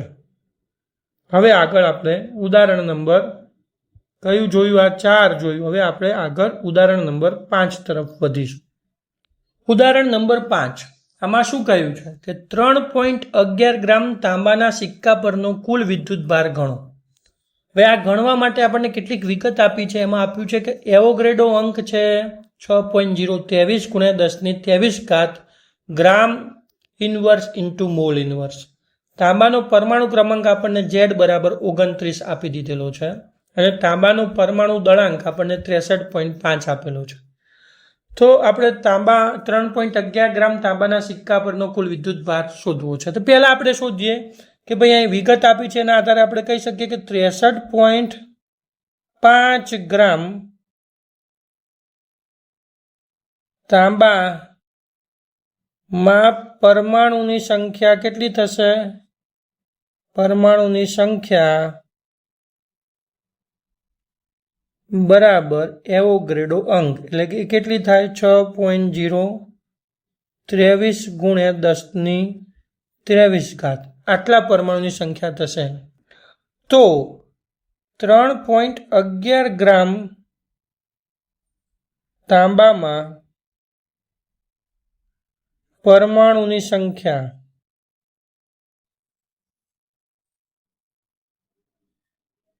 બરાબર આપણે કેટલું લખી શકીએ,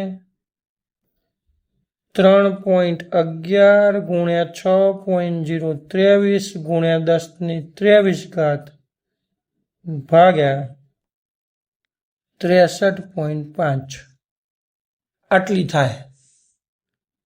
હવે આ જે સંખ્યા થઈ, હવે આપણે જોઈએ તો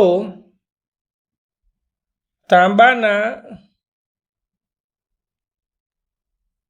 એક પરમાણુમાં ઇલેક્ટ્રોન કે પ્રોટોન ની સંખ્યા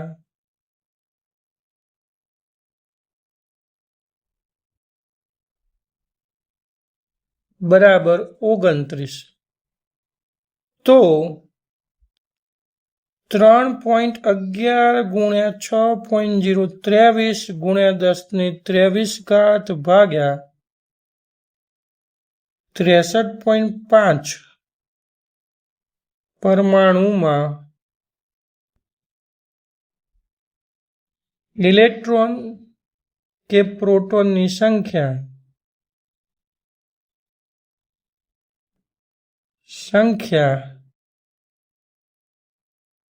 n બરાબર આપણને કેટલી થશે, 3.11 × 6.023 × 1023 × 29 / 63.5. હવે એક ઇલેક્ટ્રોન કે પ્રોટોન ના વિદ્યુત ભારનું મૂલ્ય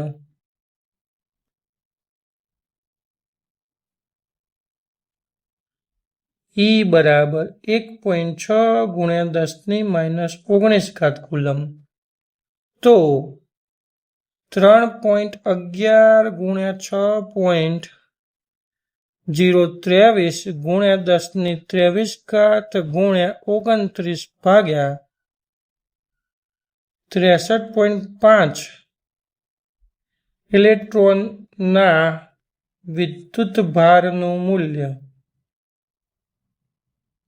નું મૂલ્ય ક્યુ બરાબર આપણે લખીશું 3.11 ગુણ્યા 6.023 ગુણ્યા 10⁻23 ગુણ્યા 29 ભાગ્યા 63.5 ગુણ્યા 1.6 ગુણ્યા 10⁻19. તો આમ આ બધાનું સાદુરૂપ આપીએ તો આપણને આન્સર મળે છે 1.37 ગુણ્યા 10⁵ કુલમ. તો આમ કહી શકાય કે 3.11 ગ્રામ તાંબામાં કુલ કેટલો 1.37 ગુણ્યા 10⁵ કુલમ જેટલો વિદ્યુત ભાર રહેલો હોય છે. આથી કહી શકાય કે 3.11 ગ્રામ તાંબાના સિક્કામાં કુલ વિદ્યુત ભાર 1.37 ગુણ્યા 10⁵ કુલમ જેટલો છે. ઉદાહરણ નંબર 6 જોઈએ. આમાં આપણને પ્રશ્ન પૂછ્યો છે કે હવામાં ડી અંતરે રહેલા એક ઇલેક્ટ્રોન અને એક પ્રોટોનને સ્થિર સ્થિતિમાંથી મુક્ત કરવામાં આવે છે. તો તેઓ એકબીજા સાથે અથડાય છે ત્યારે તેઓ તેમના પ્રારંભિક અંતરના મધ્ય બિંદુ પર હશે. પ્રોટોનની પ્રારંભિક સ્થિતિની નજીક હશે કે ઇલેક્ટ્રોનની પ્રારંભિક સ્થિતિની નજીક હશે, ક્યાં હશે? તો આપણે પ્રશ્ન સમજીએ શું કહે છે કે આ રીતે આપણી પાસે અહીં એક ઇલેક્ટ્રોન છે અને અહીં એક પ્રોટોન છે, બરાબર? આ રીતે છે. હવે આ છે આપણી પાસે ઇલેક્ટ્રોન, આ છે આપણી પાસે પ્રોટોન. બંને વચ્ચેનું અંતર પ્રારંભિક સ્થિતિમાં કેટલું છે? બંને વચ્ચેનું અંતર પ્રારંભિક સ્થિતિમાં એકબીજાથી બંને કેવા છે? ડી છે, ડી અંતરે છે. આ બંને એકબીજાથી કેવા છે? પ્રારંભમાં ડી અંતરે છે. અહીં સમજતા જઈએ. હવે આ બંનેને મુક્ત પતન કરાવવામાં આવે છે. તો આનો જે વીજભાર છે એ કેટલો છે? -E છે. આનો વીજભાર કેટલો છે? +E છે. અને બંને વીજભારના મૂલ્યો કેવા છે? સમાન છે. તો આપણને એવું લાગી શકે બંનેના વીજભારના મૂલ્યો સમાન છે એટલે બંને એકબીજા પર સમાન આકર્ષણ બળ લગાડે તો બંને બરોબર મધ્યમાં એકબીજા પર આકર્ષાઈને મધ્યમાં જઈને ક્યાંક અથડાતા હશે. આપણે એવું સામાન્ય રીતે આપણને એવું લાગે, પરંતુ એવું નથી. કેમ એવું નથી? તો એનું કારણ છે કે ઇલેક્ટ્રોનનું જે દળ છે એ me છે અને પ્રોટોનનું દળ છે એ mp છે. એમાં પ્રોટોનનું દળ જે mp છે એ ઇલેક્ટ્રોનના દળ કરતાં કેવું છે? ઓછું છે. આથી આપણે કહીએ ને બળ F બરાબર ma, તો એ અનુસાર ઇલેક્ટ્રોનનો જે પ્રવેગ છે એ કેવો છે? F/me જેટલો. અને પ્રોટોનનો જે પ્રવેગ છે ap એ કેટલો છે? F/mp જેટલો. તો આ પરથી આપણે શોધીએ ને તો એ બંનેના ગુરુત્વાકર્ષણ બળના મૂલ્યો પણ કેવા થશે? સમાન થશે. પરંતુ ઇલેક્ટ્રોનનો પ્રવેગ છે એ પ્રોટોનના પ્રવેગથી વધી જશે અને આ કારણોસર શું થશે? ઇલેક્ટ્રોન વધુ ગતિ કરી જશે અને ઇલેક્ટ્રોન આ બાજુ આવી જશે અને પ્રોટોન હજુ ઓછા પ્રવેગથી ગતિ કરે એટલે આ બાજુ આવશે. એટલે જે અથડામણ થશે એ કેવી થશે? જે અથડામણ થશે એ પ્રોટોનની પ્રારંભિક સ્થિતિની નજીક થશે, કારણ કે ઇલેક્ટ્રોન વધુ ગતિ કરી લેશે જ્યારે પ્રોટોન હજુ ધીમી ગતિ કરશે. એટલે જે અથડામણ થશે ક્યાં થશે? પ્રોટોનની પ્રારંભિક સ્થિતિની નજીક થશે. બીજા શબ્દોમાં કહીએ તો પ્રોટોનનું દળ વધારે છે અને ઇલેક્ટ્રોનનું દળ ઓછું છે, માટે એમની અથડામણ ક્યાં થાય? દ્રવ્યમાન કેન્દ્ર પર થાય. બંનેના દ્રવ્યમાન કેન્દ્ર પર થાય. અને આપણે જાણીએ છીએ કે દ્રવ્યમાન કેન્દ્ર હંમેશા કઈ તરફ હોય? જેનું દળ વધારે હોય એ તરફ દ્રવ્યમાન કેન્દ્ર મળે. એટલે અહીં પ્રોટોનનું દળ વધારે છે તો આ બંનેનું દ્રવ્યમાન કેન્દ્ર કઈ તરફ હશે? તંત્રનું પ્રોટોન તરફ નજીક હશે અને ઇલેક્ટ્રોનથી દૂર હશે. માટે જે અંતિમ અથડામણ થશે ઇલેક્ટ્રોન અને પ્રોટોનની એ ક્યાં થશે? પ્રોટોનની પ્રારંભિક સ્થિતિની નજીક થશે. ક્યાં થશે? પ્રોટોનની પ્રારંભિક સ્થિતિની નજીક થશે. બરોબર છે. તો આ આપણો આન્સર રહેશે.